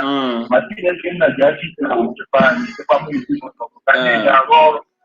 Ọnwụ otu ihe na-abara anyị ọrụ aka Chineke nna nọ n'isi anyị na-agọzikwa anyị eletakwa anyị na-ekelata anyị hapụrụ n'ụzọ ogere m mma agụmegide ya mere gaba agọzikwa ọkụ onwe gị na-atụ ekekwa anyị emeka obere ahịa anyị mara achọnwa anyị dị nọ na mba anyị mkpụrụ gị bara ihe anya ụjọ. Amen. Amen. Ime ihe niile ndị kwuru anyị si Chineke naracha otuto ya nara nsọpụrụ ya nara ọjịja mma n'aha Jizọs. Enwere nkwa Chukwu kwega anyị taa akara ke 11 ewerebe ya akara ke 12 okay akara ke 11 okay akara ke 11 awụ akwụkwọ Timoti ka 2 isi nke 4 amaokwu nke 18 ya wụ 2 Timothy chapter 4 verse 18 also and the Lord shall deliver me from every evil work and will preserve me unto his heavenly kingdom to whom be glory forever and ever. Ọchị Chineke nna ga-anapụ gị n'aka ọrụ ndị ọjọọ ọ ga-echekwa gị daga ebube chituhom ya ejikwa nga ahụ kelee Chineke. So anyị si Chineke gaa n'ihu na-anapụ gị n'aka ọrụ ndị ọjọọ ma na-echekwakwa gị n'aha Jizọs Kraịst onye nwe anyị ya. Ndewo daalụ na ị kpọrọ anyị.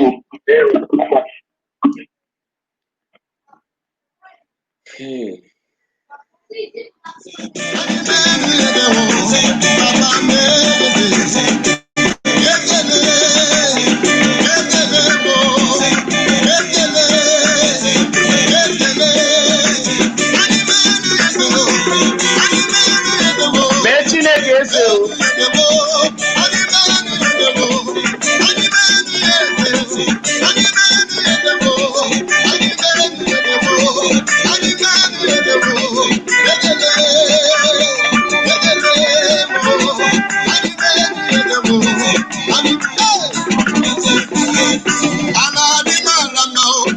Ebe dị anya ebe ndị nsọ bi ọ na-ewubi ihe nụrụ abụ ụtọ anyị na gburugburu Jizọs a ga-enye ya ekele wee dị edi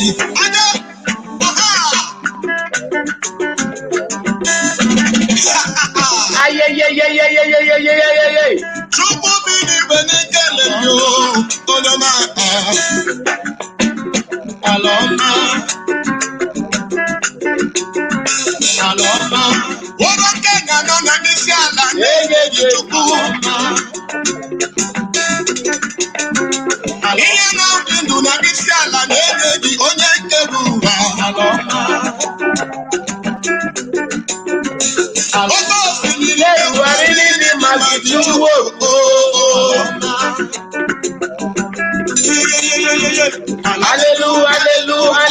Hallelujah, Hosanna n'eluigwe.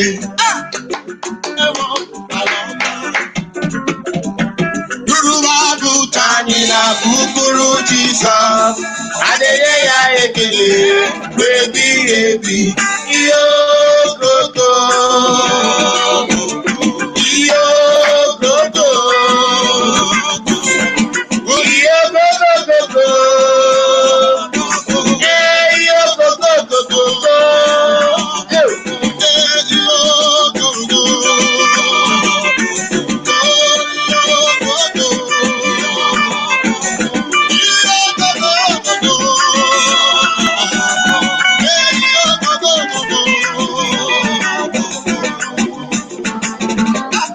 Chukwu izuru gene. Ebube.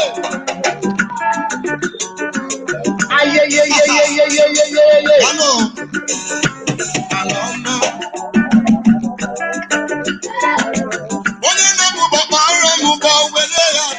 Arịmma ụmụnne m ọkakwa oge otito na abụ with that Owerri pikin Mazi Uchehara Prince Chima. Anyị ekelela Chineke maka ọrụ ọma niile ọ rụgara anyị. Anyị kelegakwa ya na-enyekwa testimony na-anụkwa okwu ndị Chineke nwere ikwu n'isi anyị ya wụ nkwa Chukwu kwere, promises niile Chineke ime na anyị. So akara ndị ke fọrọ ugbula ka ị nwere ike kpọọ m na fonu ka ma gị kwuo ka ndị mmadụ nụ Thanksgiving gị, testimony gị. Ewerela akara aka mbụ, were akara aka abụọ, were akara aka atọ, were akara aka anọ, were akara aka isii, were akara aka isii, were akara aka asaa, were akara aka asaa ya wụ 7, were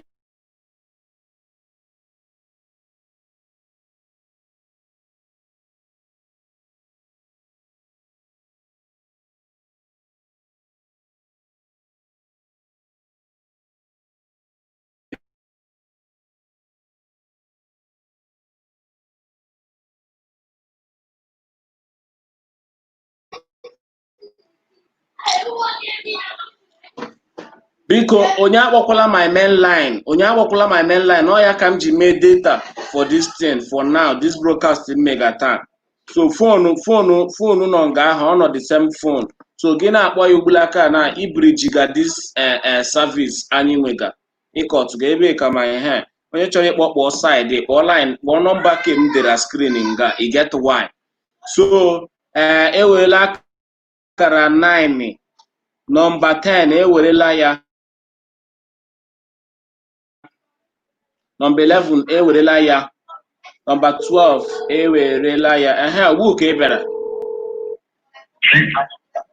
Ị bọọla chi? Ị bọọla?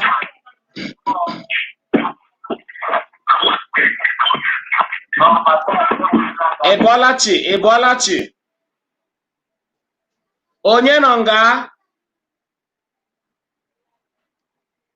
Ka ahụ akụfụla, ka ahụ akụfụla, ọ bịakwala ọzọ.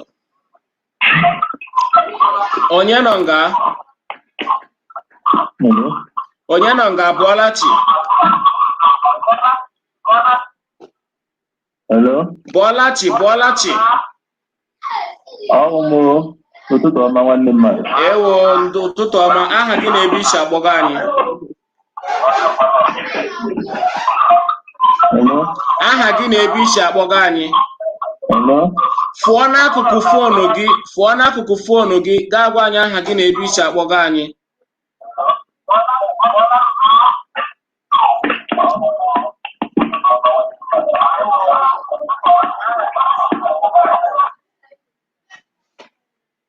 Onye ahụ na foonu ya raparala nnọọ, ya na nwee network interception and congestion. So ọkpa oshijejere Chineke nara ekele. So Aishi Chineke nara ekele maka ịdị mma ya, maka ịma mma ya, maka ha ọma niile o megala anyị. Chineke anyị wụ ekwu eme ka ọ wụ.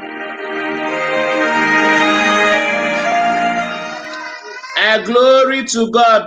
Pikin nwa dị mma, udo, biko ị gakwara okpere taa? Nga ka anyị nọ ekpego okpere ka anyị.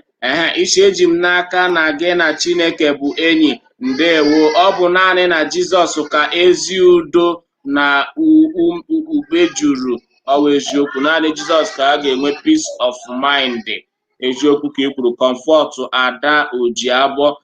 Ndewo. Ashim Chineke gọzie gị immediately for ime anya amadashi naanị Chineke ka peace si ịnọ. So from 1 to 16 enwe kọla ị chọrọ ịhọrọ fat họrọ okwu Chineke enwe kọla ị chọrọ ịhọrọ họrọ taa uke mbụ ya from next week anyị ga-enwe enough okwu Chineke kwuga n'isi anyị. A ga-enwe like from 1 to 30 so that each person ahọrọ a different one. But for now, Yaro Major Surabiaga, you can choose any number you want from 1 to 16. Yaro Major Surabiaga, and God will bless you immediately. Onye kanakpo ka anyị were oku ya.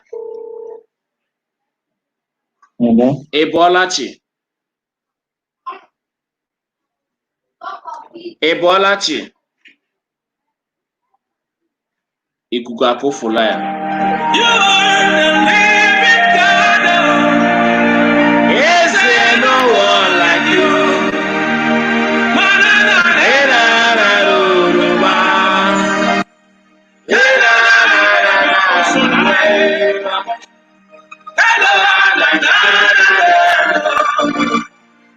Is there no one like you?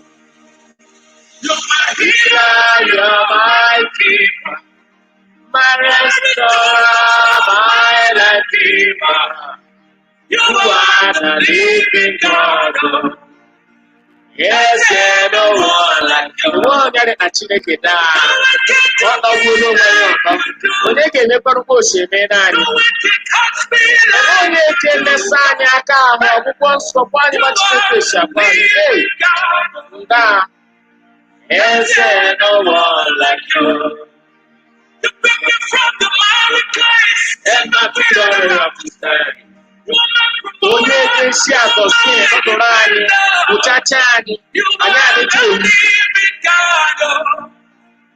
Is there no one like you?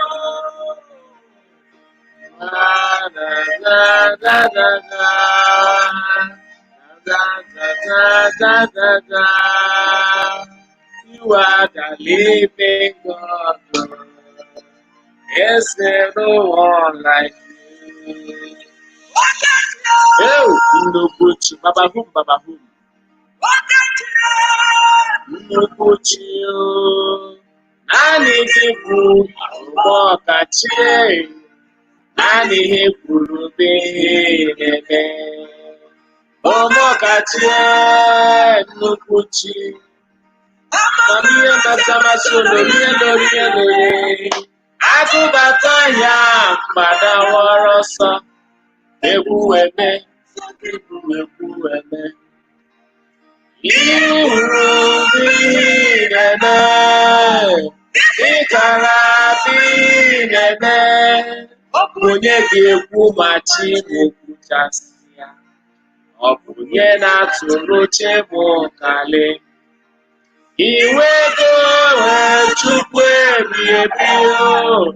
Iwego yiri ya mama amasị.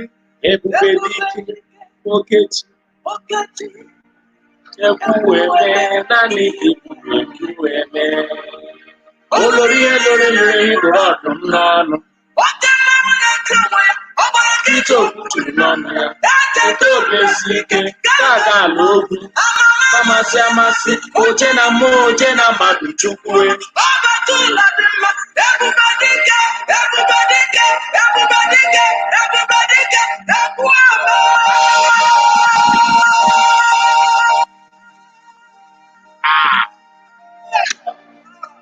Ekwu eme bụ ekwu eme.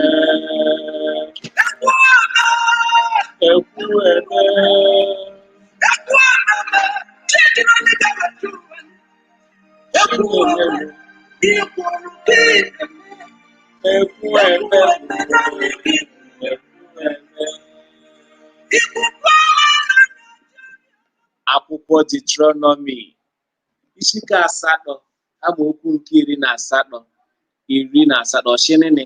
But remember the Lord your God, for it is He who gives you the ability to produce wealth, and so confirms His covenant ọgbụgba Gaia, which He swore to your forefathers as it is today. Nkwa niile ahụ Chineke kwere Abraham hụ ya ga-agọzi descendants ya ịwa anyị.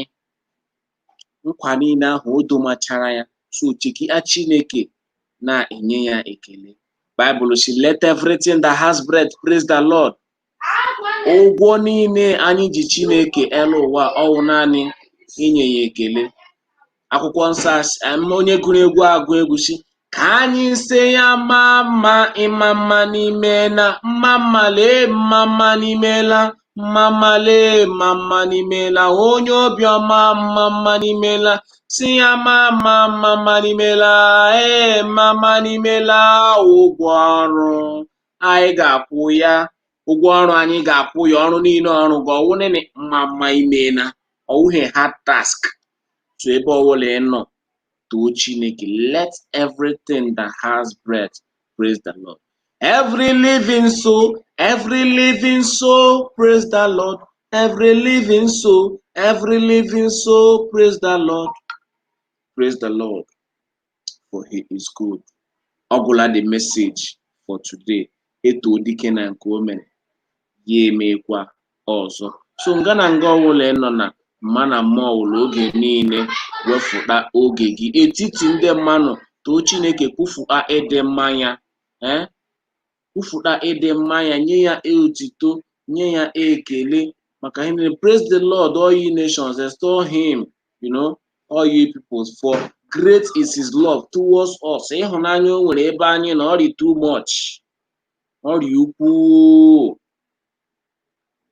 So ọkwa onye kwesịrị ntụkwasị obi ya na-adịgide ruo mgbe ebighị ebi. Psalm 117 kwuru ya.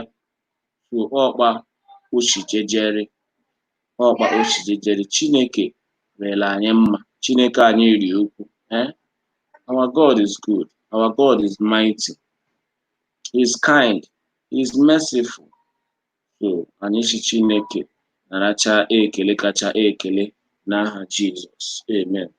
Eze ndị eze anyị ekelela gị, onye a na-akpọ otu ugboro ya zaa ugboro asaa, ọ gbara nkịtị okwu juru n'ọnụ ya, onye mere mmiri ya wụọ mmiri, onye si anyị jema ụjọ akpụla anyị sa ya hụ n'azụ, agịwo lụrụ ihe agụ na-eche mba, anụ a na-agba egbe ya na-ata nri. Chi nke ụmụ ogbenye, chi nke ụmụ Israel, chi nke ndị Biafra, chi nke ndị na-enweghị chi, okwuchitere onye na-amaghị ekwu, aka na-egbo mkpa, onye a na-akpọ otu ugboro ya azụ ugboro asaa, onye nọ na Jerusalem kwuo okwu ya eje na Kapanọm jee mezuo. Chineke anyị ekelela gị, onye jitara ọpara ya o Jizọs ya bịa nwụọ n'anya elu obi. Elekwanụ ọsọ maka ịkpọfu anyị n'ime mmehie, ịkpọfu anyị n'agbụ nke onye iro kere anyị. Chineke anyị ekelela gị, anyị ajaala gị mma, naracha ekele, naracha otuto. Abụ otuto niile anyị bụrụ, akụkọ otuto niile anyị kọrọ, testimoni niile, Chineke ka o buru otuto nye gị, ka anyị buru otuto pajee na gị maka ime na anyị mma. Chineke rime otuto, enwe ihe ọzọ anyị nwere inye gị. Rime otuto Jehova, rime otuto onye na-eme mma, rime otuto o si n'ala obi m, o si n'ala obi m, rime otuto ewo, rime otuto Jehova, rime otuto o si n'ala obi m. Chineke rime otuto ọwa anyị nyere gị, o si ala, were ya anyị nyere gị ya. Anyị amara na shi oruhu level iji achọ, mana biko o si ala obi anyị na anyị ya ahụ mana ejie ya echi ọzọ anyị ga-agbalị toshikpụbụọ gị ike. Biko egbukwala anyị egbu, Chineke biko mana ejie ya na otuto niile anyị nyega gị. Isi eto dike na nke o mere ga-eme ihe ọzọ. Chineke anyị kpụga anya chi izu ụka anyị baga, ị ga-eme naanị ihe pụrụ iche, ị ga-eme naanị ihe ịrịba ama, ihe niile anyị chọga ị ga-emezucha n'anyị. Enweghị ha anyị nwere ịgba gị, mana esi maracha n'uche obi anyị. Chineke n'ihi otito anyị nyere gị, mezucha n'anyị ebumnuche anyị, mezucha n'anyị ihe niile ahụ kpaga anyị, ihe niile ahụ nye gị anyị nsogbu, wetuola anyị ọrịa ala anyị, n'ihi na anyị etoola gị. Anyị amatalacha gị wuchi agịwụ dị kii. Chineke wetuo ọrịa ala anyị, nye anyị ahụ isi ike, nye anyị akụ na ụba, nye anyị ego, nye anyị ndụ n'elu ndụ. Mee ka ịhụnanya bụọ ụba, n'ihi na ebe ịhụnanya nọ ka ije anọ. Mee ka anyị hụ n'onwe anyị anya, ka anyị hụ ụmụnne anyị anya. Chineke mepeela anyị ụzọ ọbụla mechiri emechi, biko metuola anyị ya, were ebere gị metuola anyị ya, ka amara gị baala anyị ụba n'ebe anyị nọ.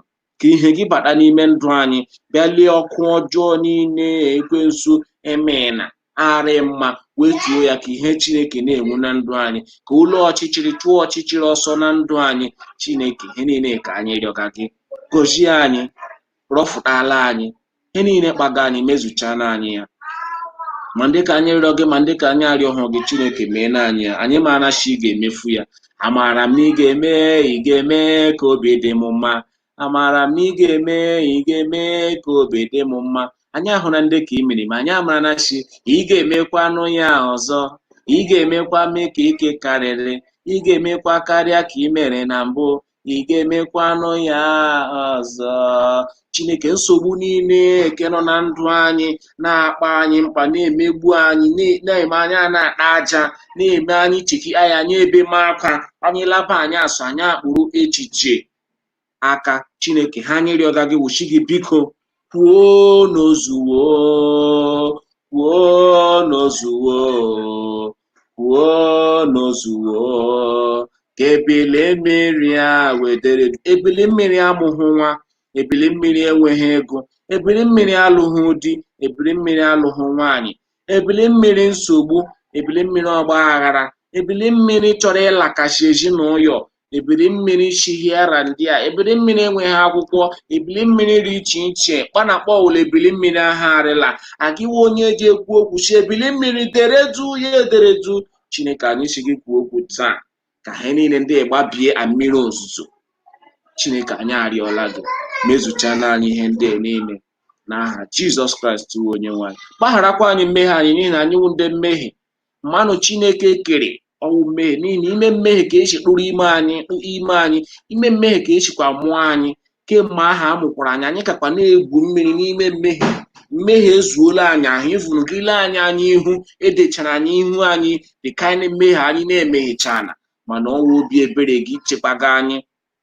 Biko ọwụchi nnọọ ewu, biko anyị rịọga gị gbaghara anyị mmehie. Anyị gwela ka mmehie kpaa oke, mmehie ọbụla ga-akpa oke etiti anya gị, biko anyị arịọla gị, wetuola anyị ya. Anyị rịsọrị, anyị ji Jizọs Kraịst arịọga gị, chi gị biko ọ apọlọji, biko gbaghara anyị. Demacha apọlọji leta mmehie niile anyị imeghere chai by na nna ama m apọlọji ole m na idela ifun ka m edechafu ya.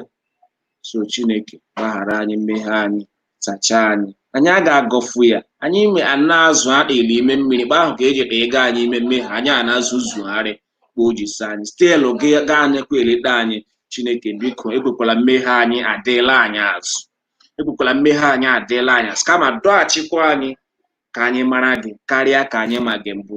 Chineke, ihe niile ndị ka anyị si gị mezuola anyị n'aha Jizọs Kraịst onye. Lekwanụ m nwa ogbere pikin, gbaa m ume, nye m ike ịnọ na-arụ ọrụ gị, na-egwu Chineke, na-ekwu okwu gị. Ndị ọjọọ a ga-ahụ m, ndị si eziokwu m eji ekwu ahụwuhewu mkpanwu. Chineke, kpuchie nwa anya, mepee ntị ṅụ ka m nwụrụ n'eziokwu ma gbanweekwanụ. Lee ndị ọchịchị anyị ndị ka ọjọọ ahụ alarị mma, gbanwee nwụ ka nwa ojechakwa n'ala bekee ahụ yọọ nwa ohuhere mma, nwa bịa rụọkwa nna anyị ọwụ ha anyị chọga. Chineke, lekwa n'ala Biafra anyị chọga, anyị chọchiri ike, nye anyị ya, n'ihi na anyị akpala ahụhụ. Ka anyị ji aka anyị mezie ala ọma inyere anyị iwe ala Igbo. Anyị wụ ndị ke gị, chekidakwa nkwa niile ikwere anyị. Anyị shikpa ka ọ ga-esi arị, ọ ga-arịla anyị mma n'ụtụtụ, ọ ga-arịla anyị mma n'ehihie, ọ ga-arịla anyị mma n'anyasụ.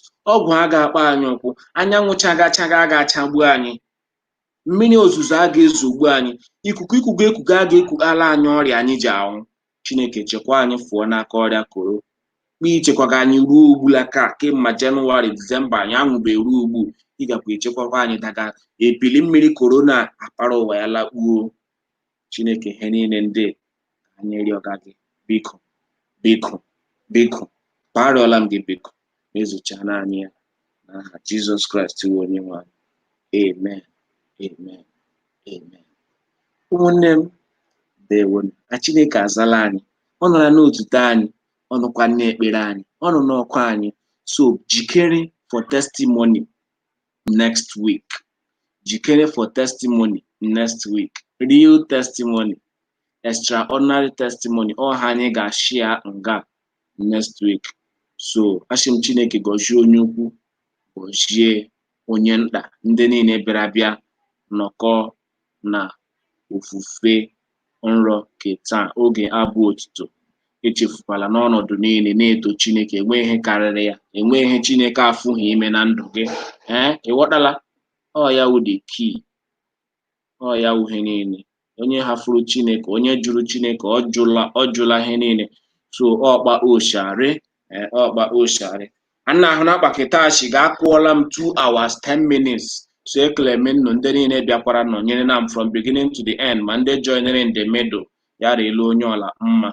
Data ebeela akwa. Data even this thing there, I send a message came now warn them. Your destiny is left destin MB. Your destiny is left so MB. So okay, so bueno. Anonam. I will still subscribe. So ano. So Chineke metulaga kobi. I'm richly blessed by your broadcast. I want to do subscription for you. You can still do it, and God will bless you. Any of them subscription Mahabula. So thank you for your English. English on Sunday. So we share Nemena and Nemena Shim Chineke Gojie Onyuku Gojie Onyenta Yaga Lani Yafuji Palani Neto Chineke Banini n'ihi na ndị Katọlik si kwesịrị ekwesị bụrụ ihe ziri ezi n'azọ ndụ na anyị ga na-enye di nwe naanị Jesu Kristi ekene oge niile na mgbe niile tụtụ ụwa niile ekwe amen. So ọkpa oshari tupu m akwashie ka m gwerekwala egwu na ga through the last comments ndị nyere comments ikpeazụ. Ọkwa Chinedu anya Chineke eji edu anyị echi. So Chinedu m ya duru anyị gawa.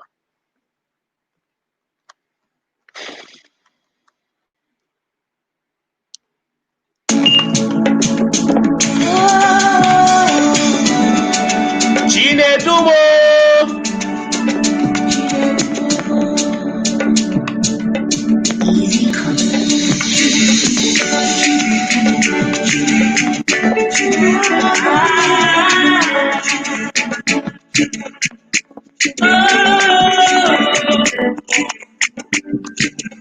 Chinedubo.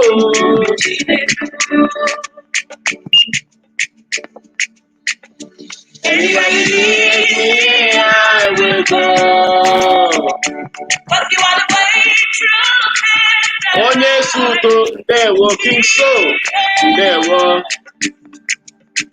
You never leave me, no forsake me. Pharaoh to Abba, there were. Okay, Chukwu innocent, there were.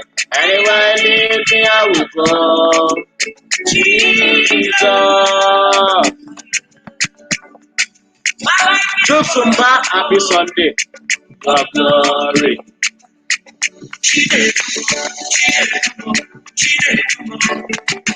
Taking us higher, Jesus. You never leave me, nor forsake. Mommy Stella Igbos, and on our YouTube tab. God bless you. God bless you. Follow my YouTube handle. Follow me on YouTube. So no na YouTube. That's the way it begins. Na YouTube.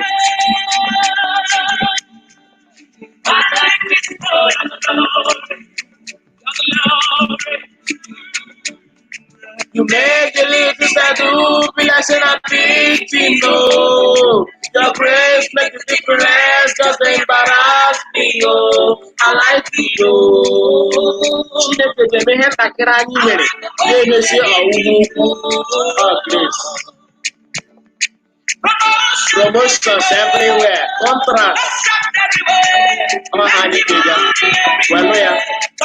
Leave me every day. I say I like it, oh. I like the way you did it, oh.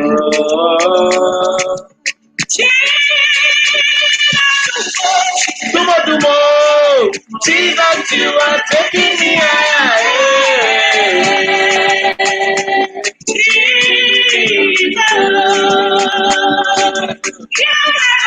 Leave me, not forsake me.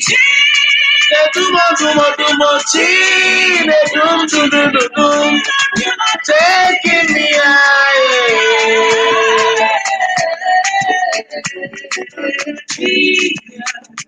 Jesus, I for your glory. Except you build a house. Abro Matio Bewuhoya. Every kind of contractor soon amari. Anyway, give me out. Jesus, child. My life is for your glory. Your glory. Ah. Do more. I go to follow you. I go to follow you. Jesus, life is for your glory. Your glory. The little things I do, be like in a people. Your grace makes a difference, and they embarrass me. Oh. I like it, oh. I like the way you did it, oh. Promotions everywhere. Oh.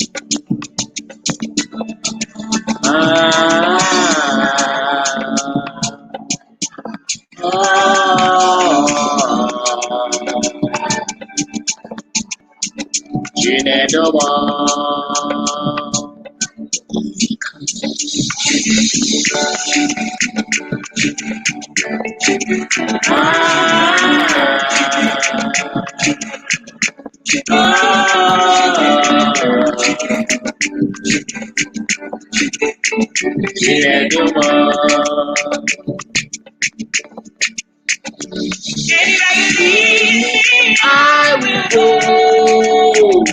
Cause you are the way, truth, and the life. Ọrịmma ekelela m onye ukwu kelee onye nta ma ndị kpọrọ m na fon ma ndị deba ara ozi nwụ asị m Chineke gọzie nnụ niile ya duru nnụ na-eche ka ngọzi anyị na-ara taa n'aka Chineke ka ọ ghara ịgbafu ebe anyị nọ ka ọ ghara ime anyị elud ka Chineke durukwa anyị na-aga ga ruo mgbe o ji eduba anyị n'ala ebe anyị ga-anọ kwụọ baa gbasama aka in the Lord. So ashimgarịla onye ukwu mmarịla onye nta mma. Aha m ka ọgwa ha ọwụ Mazi Uchehara Prince Chima the counselor nakwa that Owerri pikin ka Chineke gọziela m niile echebelenu m echi bịa ma ọ ga-eji nkeji 20 gafee elekere 11 kwa ọdụdụ rịda m ga-ewe ala nnụha omume anyị ma akọọla gị akụkọ so gwa ndị enyi gị gwa ikwu na ibe gị si ma akọọla gị akụkọ ahụ nọ around by tomorrow anyị ga-akọ akụkọ marakpa ukwechi gbaa na ngwụcha izuụka na ịgara aga nakwa ndị ke mere kpa izuụka bidoga ọhụrụ. So ashị m Chineke gọzie nnụ niile mmaji pụrụ mmaji immediately. God bless you immediately for me. Ya rịla gị mma nna m and ọ bụrụ Lizzy ishi any rice and stew here and ahụ na shi anọ na nga enwe rice m shiri enwe stew m shiri but no wahala gị chọkwashi m shie rice nsogbu anọ bịa ma aga m eshi rice come and eat but okay taa enwe rice and stew nọ nga taa.